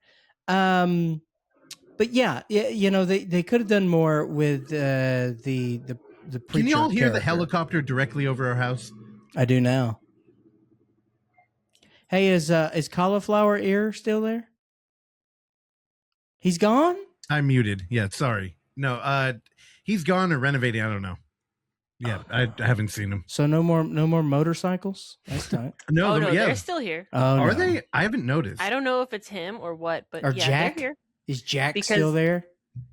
Jack. The guy with the Trump flag at the first house. He's the head of the HOA. Yeah. He owns the building. Yeah. Yeah, no, he's no more motorcycles. Also, Evan, do not Motorcycles edit are Jack's name out. No, I won't. We'll leave Jay. He's an adult. We'll leave his in there. He's not a pizza. Wait, hold on. So, Clark, I think I mostly agree with you about Passenger, though. I've had more fun thinking about that movie than I did watching it, is the problem. Yeah. Like, there's so many weird choices there, the whole hobo signs, and now we're removed a little bit. Although, alarmingly, many people have been like, oh, yeah, I think I still got to try and see Passenger. And I'm like, why? There's so many fucking movies out right now that are cool, that are, like, very good. And then it's like, Passenger? But I feel bad kind of punching down on that one.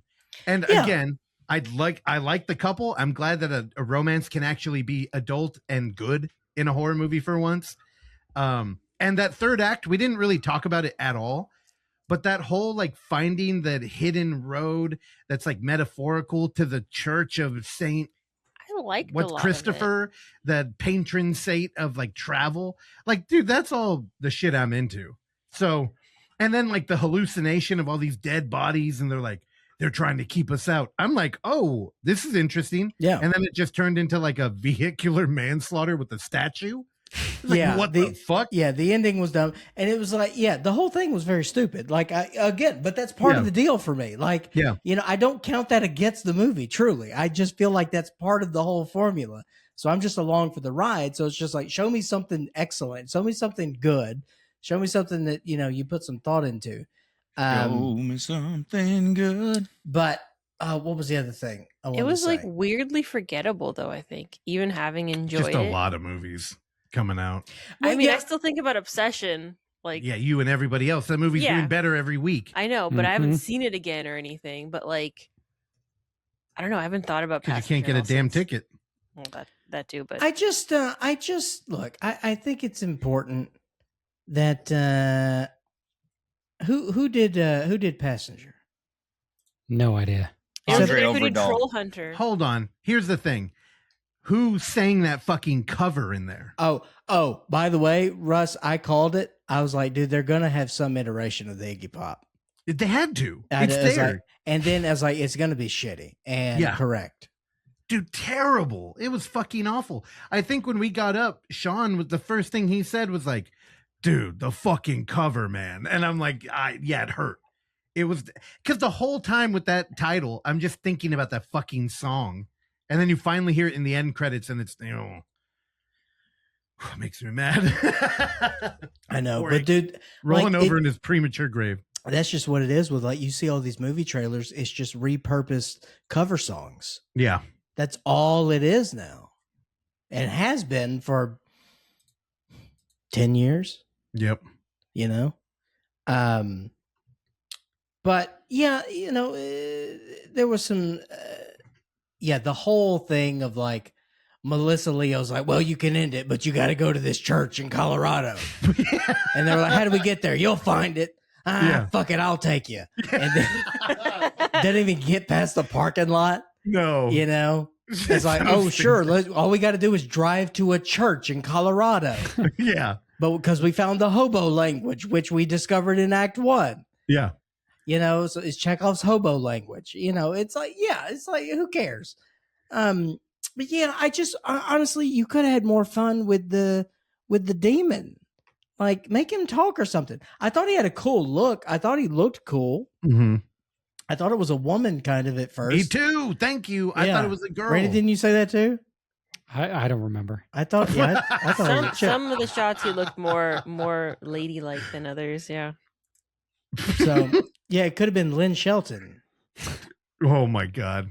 Terrell would have appreciated that. Although Lynn Shay did cancel at Monster Palooza. Sorry again, Terrell. Oh, Lynn Shay. I said Lynn Shelton. Oh, God. I thought you were doing a not gender Lynn swap. Shelton, Lynn Shay. Okay. That's why I said rest in peace. R.I.P. Lynn Shelton. I am so sorry, Lynn Shay. Yeah. Jeez. Lynn Shelton's a person. Okay, I get it. Lynn Shelton was a director. Mark Maron. I assumed with the name, like, I thought that was a country Were singer. they married? Girlfriend? I don't know. Irrelevant. Okay. Okay. So did you have a new movie you wanted to talk about? Or are you just trying to come in here and retroactively fix our reviews? Passenger just came out a week ago. Yeah, was it You're last welcome, week? Clark. I got you. Dude. No. What I mean is, who produced it? What studio? Oh, that I don't know. Oh, and he's leaving. He just quit. That's it, for our listeners. That's a sign of a good producer. When someone asks a question, the producer says, "Oh, I don't know," and then takes off their headphones and then fucks off. Paramount. That is what employment is in the year 2026. If y'all are just listening right now, there is a video component also on Spotify. Watch Evan get up and then immediately trip. What were you doing? No, I felt my foot brush against the cat, and I wanted to make sure I wasn't going to step on her, so I just like hurried and moved my foot back up. We need Benny Hill music in the background. I was getting water is what I got up for. Okay, there you go. Yeah. Okay, thank you. Oh, have you seen the website? I thought you meant the jump I did. I thought I was going to step on the cat, and I did a little panic jump. I'll pull it up. Our producer's busy. Yeah, what am I supposed to pull up? Nothing. I got it. Oksana found a website related to the movie called Don't Drive at Night. Download Haunted Highways of America. Did I just pause this? Oh, God. I think it's just struggling. It's supposed to be a video. Well, it is. Look, I mean, this is working. I mean, it's supposed to be like a smooth playing video.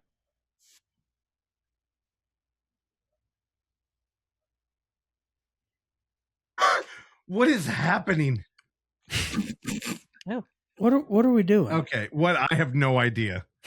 That's the movie you were talking about has that website, and I guess there's a radio. Which Clark, you've been in 2 movies now as a radio host. They could have got you, and I guess that video was supposed to play the whole time, but it didn't. So the movies I have been in, I have been podcast host, radio host, TV host.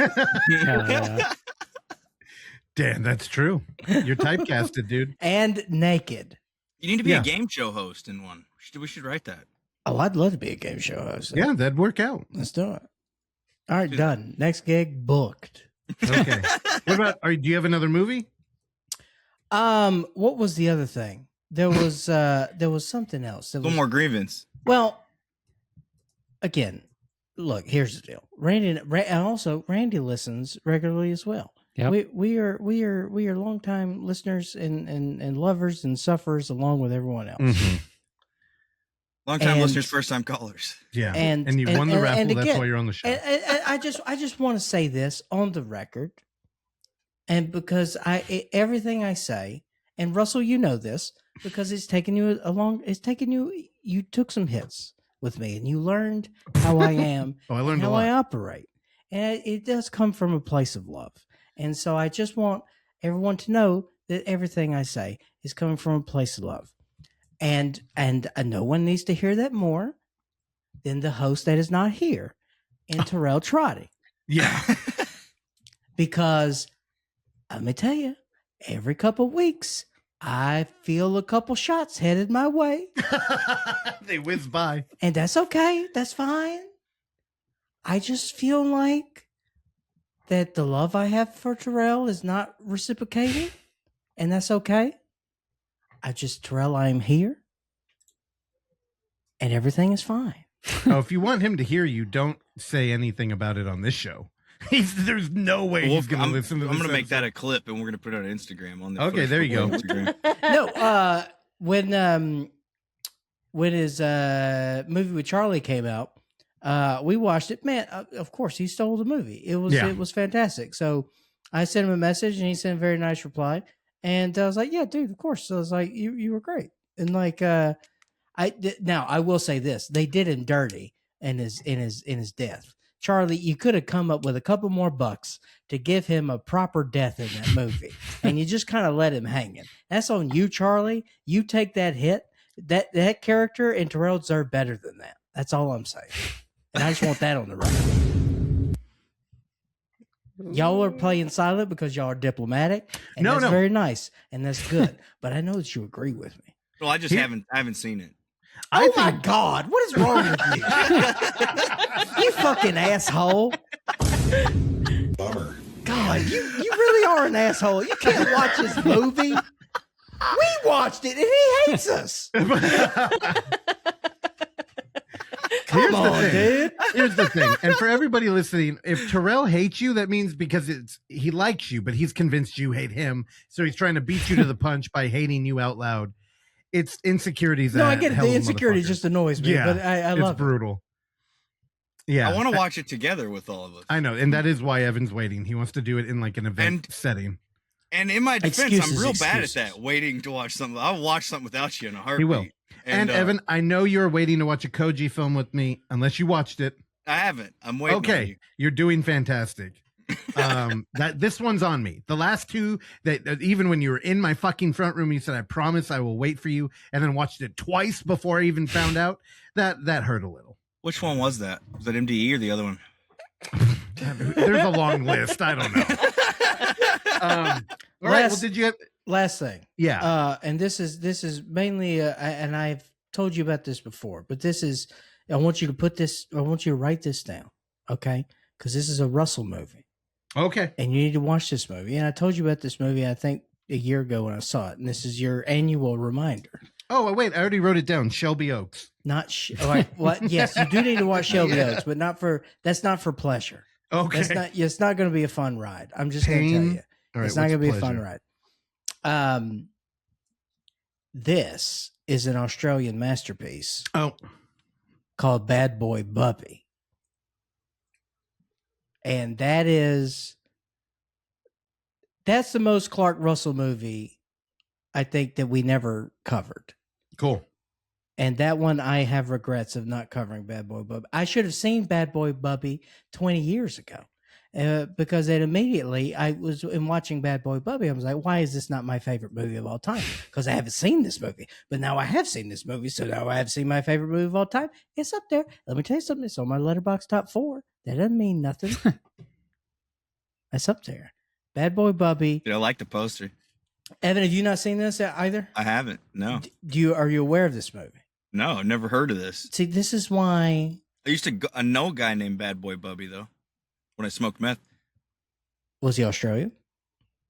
No. But I'm not. Is there nudity in the goddamn trailer on IMDb? This movie is wild. This movie is, it's Forrest Gump meets Sling Blade meets. We're like, how would you do an Australian? That's tough. What else?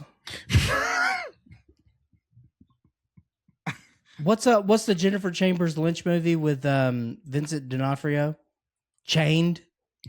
Yeah. Yeah. It's Forrest Gump meets Sling Blade meets Chained meets After Hours. It's a little After Hoursy. A combo. It kind of turns into and I do think this actually predates Forrest Gump. For what it's worth. It's just this grown man child is kept in a basement for his whole life with his very fat bosomed mother. That comes into play later in the movie. Big tits are a theme in the movie, so checks out. And she just has protected him from the world. He's never seen the outside world, and through a chain of events, he escapes. And go back. When he goes out of his room, he enters a whole new world that he did not know existed, and fortuitous things start to happen in his favor just through dumb luck. Onyx the fortuitous. It's fantastic. And there is a musical number that I just called. I just predicted it would happen, and it happened, and that's why this became my favorite movie of all time, because I was just in sync with everything that was going on. And I don't know if that is a disturbing character flaw within me that I connected so deeply to this psychological man-child. But it's a great movie. Bad Boy Bubby. Looks like it's on Sling, YouTube TV, Google Play, Roku channel, Amazon Prime. That's probably kicking you back. Oh, it's Fandor. Also, Russell, did you hear that it's out Fandor. Now? They finally, someone, I don't know the distributor, but someone finally picked up Taxidermia and gave it a proper release. Oh no. Yeah. I did not know that. Yeah. I believe it's not a region A. Yeah, it's a weird region one. It's Radiance Films put it out. Right, there we go. But yeah, it's that's fine. I got it's a Euro release or something, but I can you rock get it it. imported. Taxidermia. Yeah, it's Like it's got a lot of extra stuff on there too. I want to get that. But yeah, are we that's talking fun. about this one? Yeah, Yep. that one's great. Yeah, dude, that's the one that has Cheap been too, needing a proper release for a long time. Yeah, this movie rules. I love this movie. $21 or something. Evan, have you seen this? No, this has been on my list forever. Oh, this is absolutely. This is also in my Letterboxd top 4. My top 4 right now all begin with the word open. There's open range, open there we season, open water, and open grave. Nothing like a fun theme. That's right. Autism's a hell of a bitch. Okay, Clark, is that it? You got 3 more? No, that's it. I just wanted Fine. to. I feel like every week there's something that bugs me. Good. Like You know what? Like Again- Terrell saying the wrong taglines from the wrong movies. Yeah. Well, dude, we have an email. Again, if you listen to the end of the episode, you get to hear Evan do his little outro thing. I haven't written an email in 5 years. Yeah. Send us a voice message. We'll play it. Look at David Dawson. Damn, dude. Finally a good one. You'll make it in the soundboard. All right. Well, Evan, you ready? Let's I'm ready. speed it up too. All right. I'm ready. I right, mean, what if the there's fu- anything I'm known for, it's finishing quick. Bang, bang, Hell bang. This week I watched the drama. Oh boy, Borgli from Kristoffer Borgli. of alumnus. Yeah, that's right. Mr. Drib himself. And dude, let me just start by saying 5 stars, no notes. Fantastic fucking movie. Like I knew based on just he made it and the cast, I'm like, I don't need to watch a trailer. I want to watch it. So I didn't know really anything about it going in other than the description, which is extremely vague. And I'll tell you what, they fucking smack you in the face with a brick about 10 minutes into this thing. And it just like doesn't let up. It stays cringy and uncomfortable like the rest of the movie. And it kind of just gets more uncomfortable as it goes. But it's interesting to me how, despite being so uncomfortable and so cringy and stuff, there's so many different like emotional beats in this. And like in terms of the characters, how you go back and forth kind of with who you're with and how it's like how they're behaving. And it's just a really interesting kind of mishmash of things. And I found myself at the end of the film a little teary-eyed. It got me. I was there. I think this movie worked for me on every level. Like it just, the central relationship that Robert Pattinson and Zendaya have really works. It feels like there's chemistry between them. And it is played in just the most clever, cringy way possible, I think. And it's funny how this guy now is 4 features deep, and I haven't seen one of them. I haven't seen Sick of Myself. Sick Myself rules. I just re-upped my movie, so I'm gonna watch that in the next few days. But he does like all these movies have the same energy whilst being, I don't know, pretty different in terms of like what's actually happening in them or what they're about. And I think he's really good at sort of making you feel uncomfortable in a way that makes you think about the themes of the movie in a deeper way. Like that uncomfortability feeds into the themes of the movie. And I don't know. I think maybe this is my favorite of his so far. I really like all of them. What pray tell is Kristoffer Borgli's nationality? Norwegian? He's I Norwegian. think that's right. Yeah. That makes a lot of sense. And it's very interesting Norwegian. that it's interesting in his case that a guy, an international filmmaker, is that tied in to such a strong American sensibility that is cringe humor. I think that's interesting because and also he's just very good at tension and creating that. And for an international director to do that, and I think Norwegian is very interesting because they're very cold people, And it's fun. It's fun to see that because, like, honestly, I think that's hard with translation with like Japanese, Korean, Chinese films. That's harder to translate in that because of with what's the guy who's all his English language like movies? Bong Joon-ho. Bong Joon-ho. Yeah. Like, Snowpiercer and Okja and the other one that just like Mickey 13. Like none of this like connects. It feels like there's a missing component. And I think a lot of that has to do with like they're just missing some sort of the American sensibility, and like with the cringe thing, like cringe is ended. I think we're post cringe at this point, but I don't know. Never.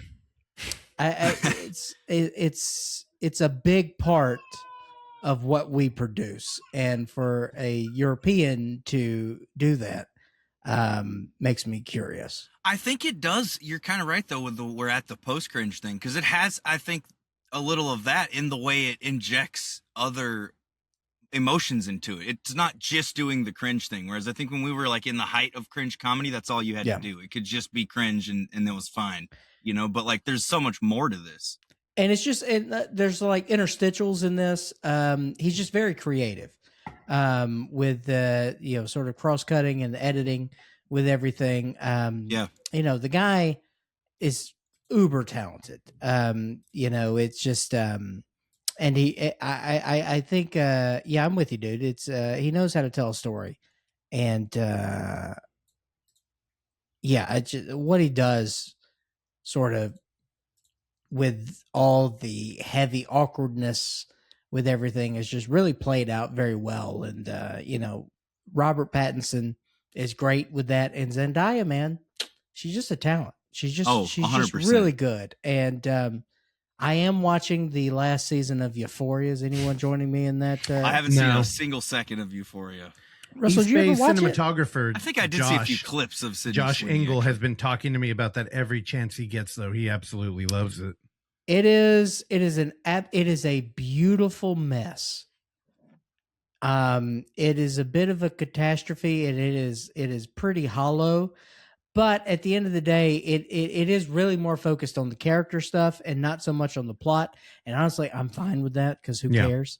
And it's just really expensive, really high produced trash television. That is what Euphoria is. And I think if you can just accept that, then you're okay. And it's beautiful to look at, and it's absolutely ridiculous. And I'm having fun. Just go along for the ride. But I just brought that up just as Zendaya is she does a great job in that. I mean, she can play so much. She's just really versatile. And she's out chasing sandworms and doing all that stuff. So she can do it all. You shouldn't call him that. I don't watch that crap, dude. All right, well, Evan, what are you going to give this movie? He said 5 all day. 5 stars. Yeah. And? Oh, a heart. 2 if I could. The drama. Oh my God. Because I just think the fact that it evoked so many feelings from me across the course of the runtime. It's not like hard. You're fucking emo. Well, no, it was like you get angry at a character and then they flip it and then they flip it again, and it's just like there's so many twists and turns, and then the fact that after all this chaos and these twists and turns, when that final scene rolls around and I was just in the only thing I wanted to happen was for her to show up and do the thing. And I don't want to spoil it, but like the fact that that's what I'm thinking about after all this chaos, like speaks to how much the relationship stuff worked, I think, in the rest of the movie. I fucked with it real hard. Definitely on my favorites of the year list. 5 stars. Yeah. And a heart. And you can watch it on video on demand right now. So wherever you want to rent your movies from, that's where you should go. Russ, have you seen this yet? No, hell no. I shouldn't say that. I just feel, I'm trying to channel the energy. I'm trying to wake up everybody who fell asleep with the earbuds in. No, I would watch it. And again, shout out to East Bay cinematographer Josh Engel, who has been pushing this on me too. He keeps talking about how the audience appreciates one character and, they did terrible things, but the other one did terrible things. But which does the audience seem as like worse, even though which is morally worse? And I've heard so much about it. I haven't watched it. Yet you both talked about things I hadn't heard from him. So That's good. Hell yeah. Again, I'm trying to ramp up here because one, I know we've been going long, which is funny because back in the day, I used to want to do the Rogan thing all the time with these two. And Clark would threaten me every day. He's like, no, don't you fucking dare. And I would let it go long. With Terrell, he just shoots his own reviews at the end. He'll have seen 5 movies. He'll be like, I'm only going to do one. It's too long. So I am not going to do that, but I am going to burn through these. And not because I don't have anything to say about them. I'll just tackle them as I go. I don't know what happened this week, but we made it out to 4 movies in 4 different theaters, which has not happened. Congratulations. In years, dude. It's wild. 4 different theaters? Different theaters. Whoa. So let's go through. List them. First, I'm tempted to make a dumb game out of it, but it's just going to prolong the fucking thing. So we'll just start. Is it Grogu? Grogu's one of them. We're taking guesses. Anybody else? You got a theater? Where did I see Grogu? You saw Grogu at the new Stonestown in one of them 4DX contraptions. You nailed it. Okay, what else? We got 3 more movies. Ooh. Well, I think we can't. We can't do this.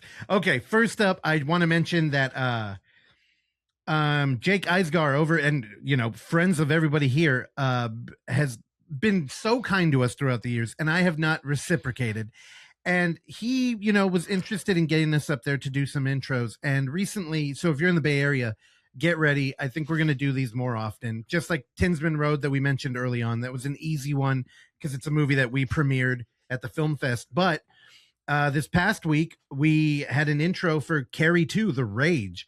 And y'all would be excited to know that it's the first time that our friend and former colleague, Justin Coote, had been on an intro to movie at the Alamo. Hell yeah. Theater 1 on a Terror Tuesday. And I will tell you, he was nervous.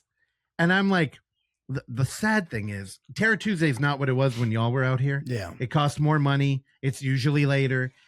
But it was a print. We had a 35 millimeter print and still in the big theater, right? Big theater, but now the big theater has recliners in it. Everything's different. Change is the only thing that we can count on. And Obama. Justin, yeah. And Justin was very nervous. And I'm like, dude, the turnout was not great. And I said, you cannot go up there fucking quivering, motherfucker. This dumb bitch. We've seen him, I don't know, make shit up on the cuff in front of 300 people in a warehouse. Yeah. I'm like, you could go up and talk about Carrie 2 to 15 people. Yeah. This is the lead singer of Alcatraz we're talking about. Yeah, I know, dude. The stadiums he's played. And it's like, or the Gilman. And he went up there and did a great job. And my goal here is to, and Clark, you'd be proud of me, is to not add more balls in the air that I am currently juggling, but to start outsourcing things. So I'm just trying to help you live longer for your beautiful wife and your lovely son. I need help. I think me and Oksana in this full week have probably slept a combination. What is 7 times 4? 28 hours. Good job, dude. Dude, last night we slept in though. I think we got 5.5. Damn. All right. I'm not joking. When did we go to bed last night? 2:30? Maybe. We got up at 8. 2:30 is 5:30 our time. Yeah. I'm already up by the time y'all are going to sleep. Well, that's because I think I just finished the drama and I was running a Tarkov raid at 5:30. Yeah, well, we weren't doing meth. So, okay, back to the movie. Carrie 2, fantastic film. I didn't realize it was a 90s movie. I didn't realize it had all the acting talent it did. I didn't realize that it wasn't supposed to be a Carrie 2 movie, and they just kind of ham-handed it and turned it into one. Great screening. We saw a test print, so it looked immaculate, and I guess it had an alternate ending, which I didn't know because I'd never seen it before, but Justin told me. Also, I didn't realize Carrie 2 came out 2 weeks before Columbine and actually features a large high school massacre. So they apologized when the film came out and said, hey, we're sorry. And they actually pulled it from some smaller state screening. So, Mississippi probably never got it because they didn't want to. That's why I had anymore. to see it on cable in Wyoming. So was it that was late 90s? Yeah, dude. It's very 90s too. Female director, and it's got a lot of what Justin called toxic masculinity coming to terms with. Oksana rolled her eyes. He's correct in this term. It is about I wasn't rolling my eyes. But... Okay. God, I'm like, oh, felt that. All these eye rolls. Anyway, fantastic. I can't control my face. We kept the old tradition alive. We hung out in the lobby till way too late. Oksana was blowing up my phone, threatening to leave me. I said, I promise there's not another woman. It's just Justin and this dude who we met on the street. She ain't worrying that, dude. No, she ain't. And she has no reason to. But the other thing is, maybe that question has been asked in the past, but maybe Justin's wife should be worried because he did get that man's phone number, which I thought was very weird. Justin, love you again, original host of the Overlook Hour, which, this is a weird symbiotic episode for some reason. Then another movie we went and saw, well, you already called it. We went to the Regal and we saw the Mandalorian and Grogu in 4DX, which means that it's not a roller coaster, it's a mechanical bull. And apparently it is also a tropical thunderstorm. Hell yeah. I swear to God, there was so much water sprayed at us during that movie. Wow. More than Avatar. It felt like we walked outside of Evan's shed. It was like humid. I'm not joking. There are multiple times where it's like, oh, I'm going to be damp when I leave. Yeah, I had a wet, my knee got wet. Women can get wet too. Grogu's making bitches wet out here. Her name's Oksana, bro. Also, again, you guys said it like he's like 43. Y'all remember my favorite clips? Yeah, that was very good. I hate you. Okay, we don't need to hurt everybody's ears. Motherfucker doesn't even pay taxes. It doesn't even. Don't tempt me. So delete those. I'm going to say this, and I'm going to leave it there. Okay, because I do think I should talk to Terrell about this. I not only loved that movie, I think it might be one of my favorite movies. Period. I fucking, and I can't help it, dude, because I'm like, wait a minute, help. Everybody hates this movie. Everybody hates this movie right now. And I'm like, is this just in my DNA that I have to be like a contrarian forever? Yes. I was lamenting this out loud and in my head, but it's not a joke. It's not hyperbolic. Robbie, unfortunately asked me to defend this point. And then, after I talked for a half hour at him, he said, I got to take this phone call. And got off the phone. Robbie Smith, I love you again. June 5th. I don't like it here on Streambox. So we're going to skip that. Then we went, and this is the one that Clark and Randy probably would have enjoyed too. Because again, the stars aligned. I don't know. We were supposed to do this podcast together, but me and Oksana went to the second night of Doc Fest out here for their 25th year to the Clark Little Roxy and watched the movie called Blood and Guts. Have you guys heard of that? I think so, because I think I viewed the DocFest lineup to see if there's any virtual stuff to check out. Well, it does feature former Overlook Hour guest, the Addams family, who are the subject of the documentary. Oh, yeah. Yep. Okay, I heard about this. Can you pull it up, Evan? Yeah. Again, is this on Shudder? Maybe not yet. I saw something about this. I'm sure it will be. But again, if you listen to the Overlook Hour back in the day, we had them on, and this was right around when The Deeper You Dig came out. Great interview. In fact, they were living in their RV. So if you watch the documentary, you get a full swath of their story as like a family and just as like creatives, which they definitely are, from, not being able to afford their $900 rent to building their own house the way they wanted to while living in a lean-to on the property. They're very charming, creative people. And the documentary was, again, whenever I talk about docs, whether it's with Randy, Clark, or Evan, the first thing I say is it's fucking talking heads, because who cares? This you one love isn't. David Byrne, though. It is true. We do love him. And this movie, I don't know who made it. Well, we could look that up.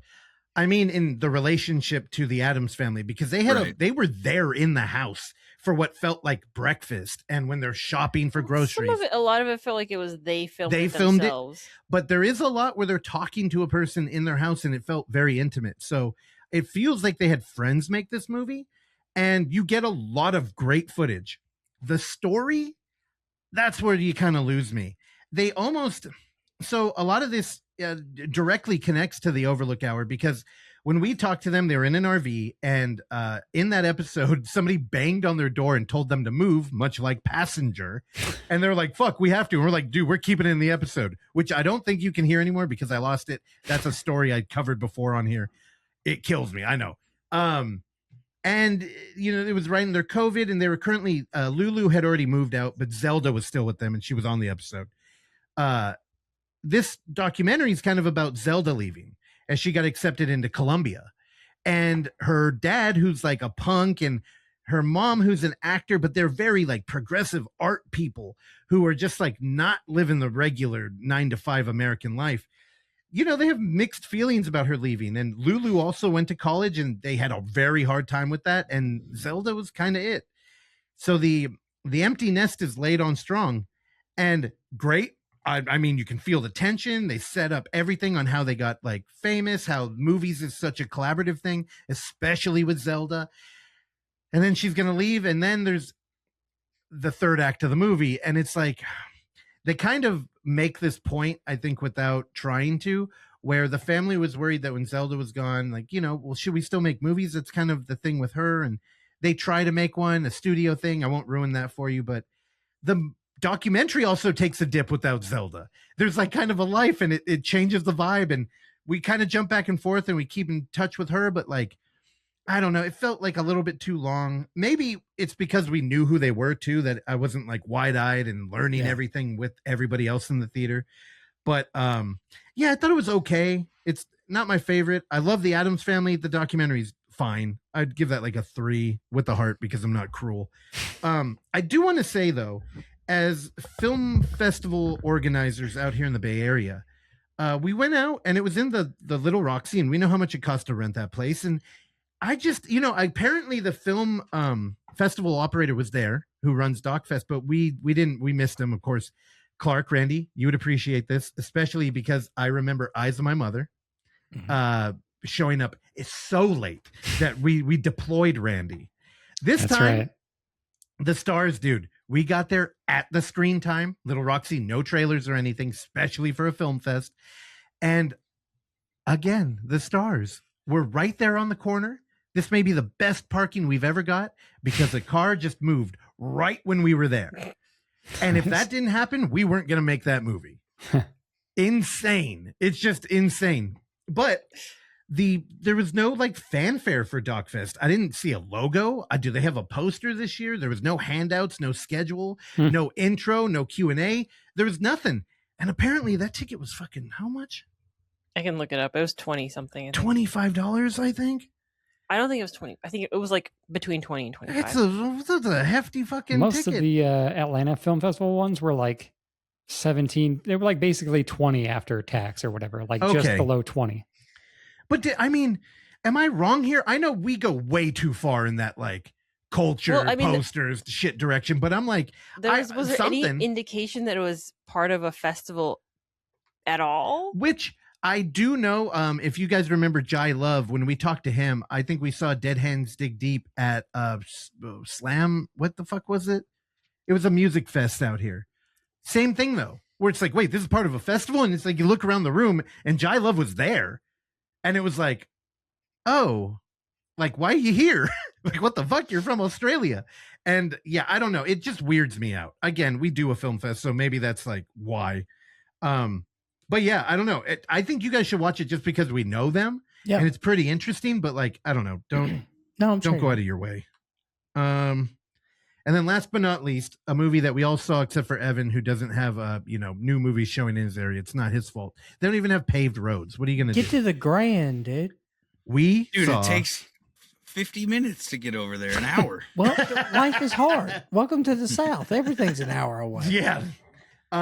It takes him an hour to get to his driveway, which isn't even paved. We go to the Laurel Theater, pretty good, but the one in the mall there. Oh, there you go. So we had an option. There was literally what we would call a grid of screen times over at Daly City. Like they were like, this is going to be big. We need to fucking fill a whole floor with this movie.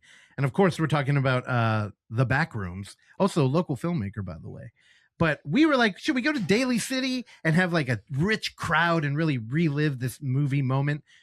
Or should we go to the liminal space of Dan Fran, which is now, when you guys were out here, there was rumors that there was like a tech company that was going to buy it. And then biotech. I think they pulled out. So everything is gone now. It's a dead mall, and there's no prospect in the future. But Dan Fran is still have there. all the stores moved out? Panda Express is going strong. I think there might be Is one Chipotle other. still there? Hallmark stores there. Chipotle was there the last time we were Yeah, there. but Is who Five knows? Guys? No, Nope. they've been gone. Oh, Yeah, dude. Okay, so the opening night party was $25. Everything else is between 17 and 19. Okay, that's not bad. I take it back. Also, I'd like to talk to the dude. If you're listening to the show, which I know you're not, but again, we do Fodoc. I'd love to talk to you. Yeah, we went to the Bay Area's own liminal space, Tan Fran Mall, to go see Backrooms. good choice. And again, I know everybody's seen it here, but Evan, I think you'll think it's okay. I'll just get that out of the way in case you're worried about it. I personally, Evan, you know what? Let me start this way. We both watched Exit 8, which is a fantastic way to take an online IP video game and just elevate the shit out of it while being completely respectful to the source material. This movie, to me, is good. Let me just say that first. I enjoyed it, but it very much felt like A24 was like, this guy's blowing up. Let's get our hooks in him and let's force him to make a movie. Because if you watch the Backrooms, that found footage horror is all about like no clip. It's like got a lot of like video game culture. This is why it like resonated with like a bunch of young people. It's like, again, and for everybody who listens to this show, no clip means like if you're playing a game and you walk through a wall or if you get stuck in it. It's like, oh, that shouldn't have happened. That's something the devs should have caught. Now imagine you're playing Grand Theft Auto 3. I don't know why I said 3. Any Grand Theft Auto game, and you walk somewhere and you fall through the floor, and then you end up in a room. And it's like, oh, the devs made this room for something, but you weren't supposed to ever get there. It's like, that's the vibe here. Like you found a hidden area in a video game, except it's real life, maybe. And, he's a whiz with Blender. So you throw on a VHS layer and make it, let's dirty it up a little bit so it sells as real. And it did. And you get a viral storm. Then you get a studio coming in. And they're like, now take that thing you made and put some fucking actors in it. And let's write a story. And it's like, okay, this is already so different. And I'm not even saying it's bad. I love the Ottoman Empire. Clark, I couldn't stop thinking about you in that movie because his name was Clark. I like the story they told. You know how I feel about Ottomans. Dude, you know how I feel about furniture stores. That is the original liminal space. Yeah. And I'm like, what a fucking great tie-in. And you know what I love? I love when you take a fucking Blender story and you turn it into a real life Alice in Wonderland. I wish we would have just spent all the time in the world traveling through that labyrinth. And, unfortunately, there's a A24 story that's kind of at the core of this thing. And this is why you have rumors that like Kane Parsons didn't direct the film. Have y'all seen that? Yeah. A bunch. Yeah, dude. Ghost directing stuff. Yeah. So I think a lot of that had to do with they hired Osgood Perkins to kind of be on set. And it was sort of the message that the studio was sending is that he was the on-set mentor and was there for Kane Parsons. Now, obviously, the read on that is like, hey, we're giving a 20-year-old $15 million. Yes. You help babysit this kid. Yeah, exactly. So that's how it reads. And so now various members of the cast, Duplass, I saw him something online. He mentioned about it. And, obviously defending Kane Parsons as he should. Like, yeah, it's like, I'm not saying that that's the case. I think Kane Parsons is all over this thing and this is his project. But do I think that a studio wanted to help protect their investment because a bunch of boomers at the end of the day are making decisions and they make boomer-like decisions and this sounds like a boomer-like decision? Yeah, I'll buy that too. So I get it. But I mean, I'm not taking away anything that what Kane Parsons did from this project, and I'm not giving it to Osgood Perkins. I'm not saying that at all. And so if that's the argument, I'm not behind that. But I just think that he was there sort of like, help the studio. So this writer they brought in, clearly he's done some stuff and he's played in the genre film world. And switch the tab you're sharing. Oh, my bad. Good. Thank you. Thank you. I could do that too. So here's the stuff he's worked on. And we were talking about Will Sodick. I don't know anything about him. I do know that I saw this movie with highbrow film critic who used to program at the Yerba Buena, David Robson. And after the movie, well, we saw it with a handful of people who kind of after were mulling it over and kind of like, I don't know what I thought. And I'm like, well, let's take the opportunity. Let's talk about it. I mean, there's nobody here in this giant theater. Like, let's go hang out in the liminal space. And we were just talking about like the metaphor and stuff. It's all pretty surface level. I don't think it's that hard to like parse out. But David sat 3 tables away alone. And I'm like, oh boy, what fucking fire is burning over there? And, he told me something about like this movie made him feel old. It's unfortunate they had to get somebody else to direct it because there was some frames in this movie and we all know Kane didn't have it in him. And I'm like, what is that based on? I hate that. That's not fair. And I think that's what the narrative is with that whole thing. Yeah. And like, like I said, I don't think that's correct. And that's wrong. I just honestly think it was a studio move and like, for sure. And I don't blame him. It's just right. Like, I'm like, I get it. And sorry, I didn't mean to cut you off or like change the direction of the conversation. It's just like the kid's uber talented. And I think it's, and Russell, kind of like just what you were saying, to take something that is this is internet lore and to transform that into a practical master production. Yeah. That's what blew me away with this whole thing. And that's why I love it. Because I was just in that world that was mostly practical and it was fantastic. We can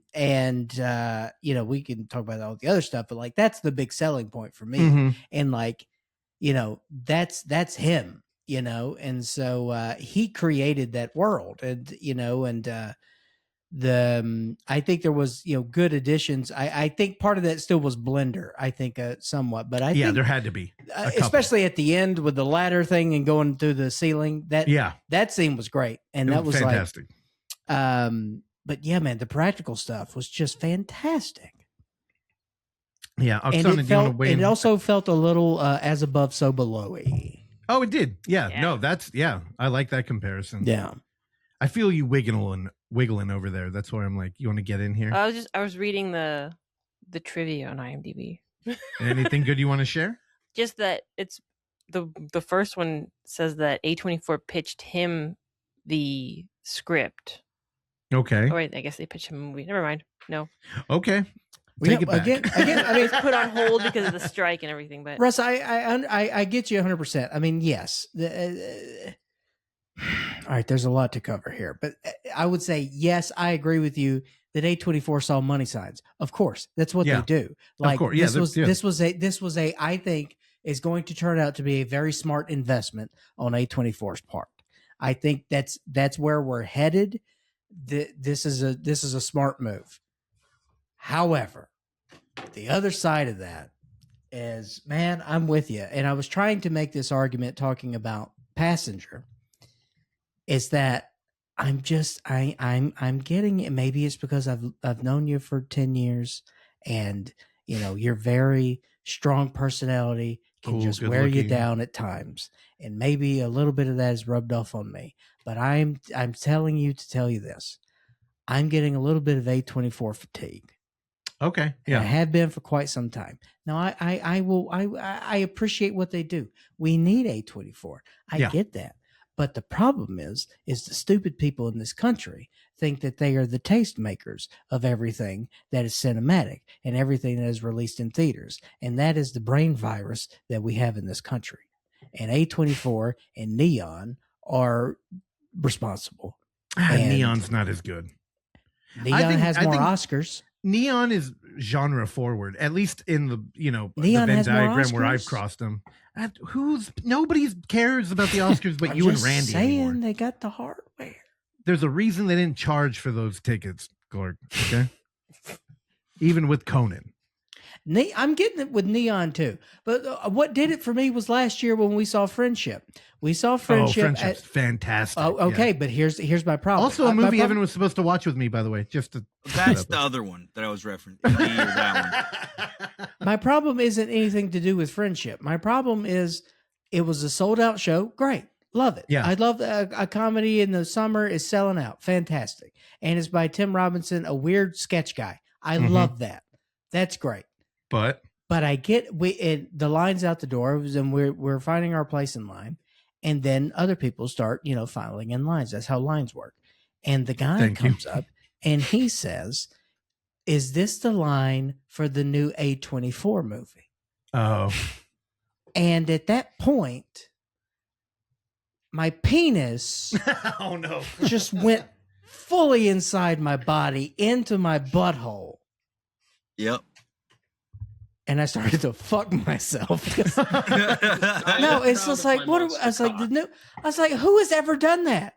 I was like, you wouldn't even do that for an Amblin movie, and everyone knows what an Amblin movie is. Yeah. It's just like the new A20. God, I hate it so much. Hey, they've done good branding. What do you want? Like, I know, but that's the thing. they're the liquid death of movies. They're selling canned water, and people are excited for it. Yes, for some because reason. we're all smoothie brained zombies out there. I just had a smoothie before this. And that's we can the tell. problem. Your hair fell out. Dude. No, there's no one's walking around. No one has a wrinkle in their brain anymore, dude. No, we're just soft-headed idiots, just walking around. A20, get out of here! I know. I'm sick of it. Yeah, don't fuck with a lot of A24 movies. Yeah, you don't like movies. A24 is a scam. Everything's a scam. A24. I did review one and give it 5 stars today. But okay, True. But no, that's what it is. It's branding. Exactly. That's 100% what it is. It's branding. Like, dude, look at Red Bull. Red Bull's not an energy drink company. They're a marketing company who sells energy drinks. Yeah. And A24 is a Liquid lifestyle brand, truly. Yeah. Yeah, you can buy a $45 rolling tray from them. Yeah, and candles. The fuck out of here. Candles. A24. Also, Clark, you do realize that you got Terrell fully obsessed with candles. That never went away. Well, it's an excellent habit to have. Yeah, Oh candles my are God. great. Randy, weigh in here on Backrooms as we wrap this thing up. I also dug it quite a bit. I will say that the narrative character stuff is probably the weakest stuff in the movie, but I also kind of just didn't care because I thought the sets were cool and I had a good time with them exploring that. Yeah, it could have explored it more. I think also part of that is that out of the people here, I've probably seen the least amount of the actual backroom stuff on YouTube. So I was just like, oh yeah, this is. I liked this those. Is tight. I liked Kane's YouTube shit. So yeah, I enjoyed the exploration and everything, but yeah, I get if you're doing an adaptation, it kind of you kind of need something else to stick onto it that could potentially use a little more work, but at the same time, I don't know, I enjoyed it. I will say I would wear a Captain Clark's Ottoman Empire shirt all day. Good. You're in luck. I'm sure it's fucking no. A24. Oh, True. now I take it back. God damn it! This is a trap, dude. This is a trap. They I also told you have, this like, is a scam. the This is a drama scam they card pulled, game. dude. There you go, Evan. You hear that? What? They have a drama card game. Of course they do. That's wild. All right, I have 2 questions, and I will try to stay away from spoilery territory since Evan has not seen the motion picture.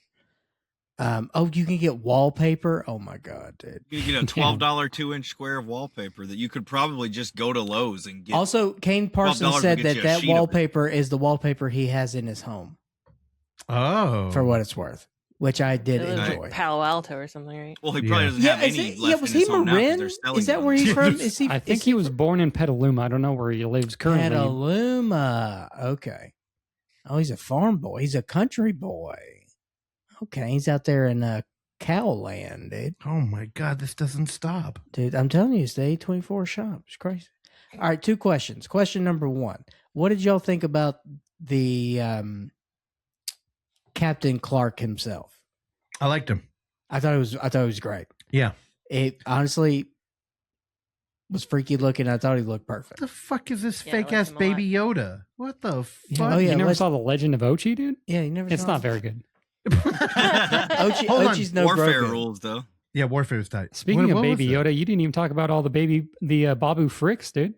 Dude, I'm not. No, I can't weigh in here. I will, believe me. It's just we don't have time. I did. I love that The fucking Green movie. Knight I'm trying to go tabletop see it game? again actively. Also, God, this won't end. Also, last thing about this, I would just say the ending was perfect. Yeah, I agree. And poignant and disturbing. And I was really worried, how are they going to wrap this thing up? And yeah, you're right. Honestly, I think there's a lot of parallels. I just think that, yes, the character stuff could have been more developed, but I thought there was good character stuff in there. Like the fact that her being a therapist and him receiving therapy, like that just seems like a natural thing. And like, I think there's a lot of parallels to tie in with that and what was happening in the movie. And also, let me tell you something else. You could also pair in some AI shit in there too. Like I think there's a lot that you can kind of throw in there. So I think I honestly would like to see it again theatrically, because I was trying to keep up with some Easter eggs, and I think you see some there, and some are absolutely pointed out to you and spoon fed, and that's all great and good. But I don't know, man. I'd like the world that was built there, and I think that's a big part of movies. And if you can get me hooked in one way or another, and you let other stuff slide. So the character stuff, which normally I really care about, but man, this was a crazy little world that we built, and I liked it. I do want to mention that Oksana did blow my mind when she was like, "Is this movie about AI?" I was so trapped in like what I thought was pretty obvious, like metaphor and what they were doing with this story. True too. No, I was like, damn, I think you might be right. So yeah, and I do want to mention that if you're not a member of the Discord, not shocking, we do have one. It's hidden. If you want it, reach out. Mickey, former Overlook Hour fan, who's going to be stoked that you all are on here, said he highly recommends seeing Backrooms in 4DX. And I was like, what? Why? And he said, I said, was there a lot of like chair environment activity? And he answered while we were recording, at times, and it's really immersive. It uses fogs, lights, water, and the movement during the found footage segments is maybe the best 4DX experience. Huh. The theater was packed and people were going nuts. Really fun time at the movies. Tight. So honestly, it makes me kind of want to go watch it, which, I mean, it sounded like he didn't walk out of there with the stain like we did with The Mandalorian. But yeah, damn it. I was kind of more lukewarm on this movie coming in today, but I think you guys just raised my review. I did have a good time, and you're right. I think A24 did the right move. They made a movie for their audience, and I guess maybe you don't always have to respect the source material. Or I just feel like there's a lot of little kids who are going to be very bummed out by this movie. But, fuck them. Who cares? I think... Obsession is made over $100 million, right? So here we go. Hold on. And so I'm wondering what Backrooms is going to do. It's not going to touch it. I don't think. You don't think? No. Obsession has this very fantastic score right here of opening weekend 17, second weekend 23.9. That's crazy. Third weekend 28. Jesus. So it's just growing. I will tell you, shout out to our homie Mikey, who's now shooting the new Blu-ray Tuesday show, which you can find everywhere, whatever. He was trying to find it after we invited him and he didn't come. And he was like, it was a Monday night at 10 p.m. and he could not get a ticket to Daly City. The theaters were packed. And then he tried Tuesday and then he tried Wednesday and was like, what the fuck is this? Like, what is it?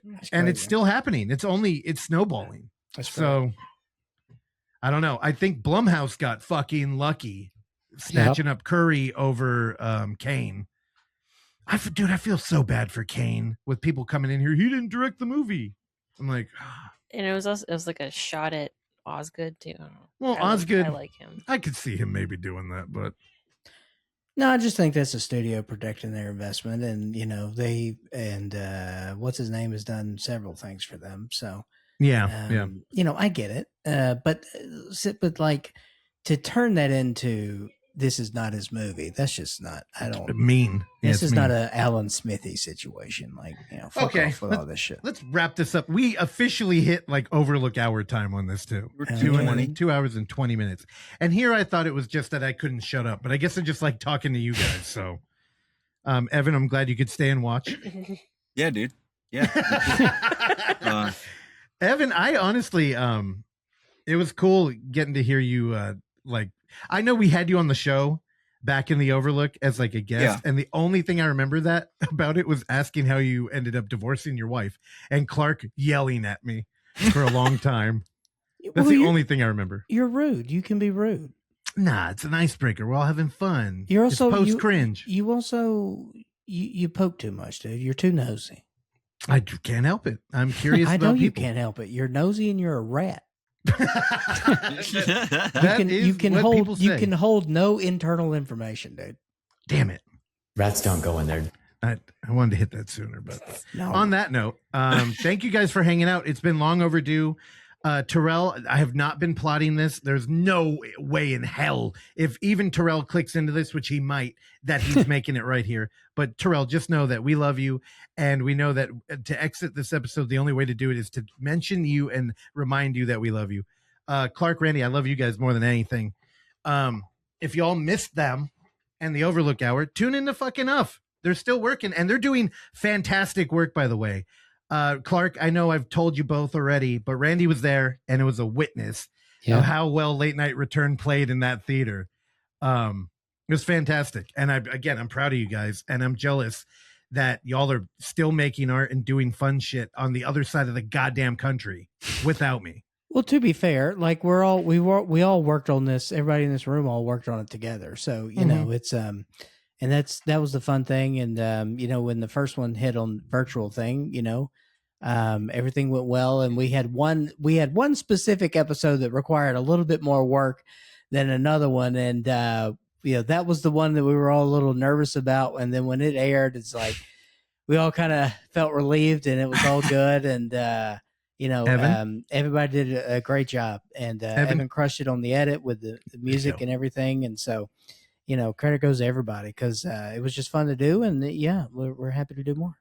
Yeah, I'm not sure if that one will ever properly get to see the light of day. I'm working on it.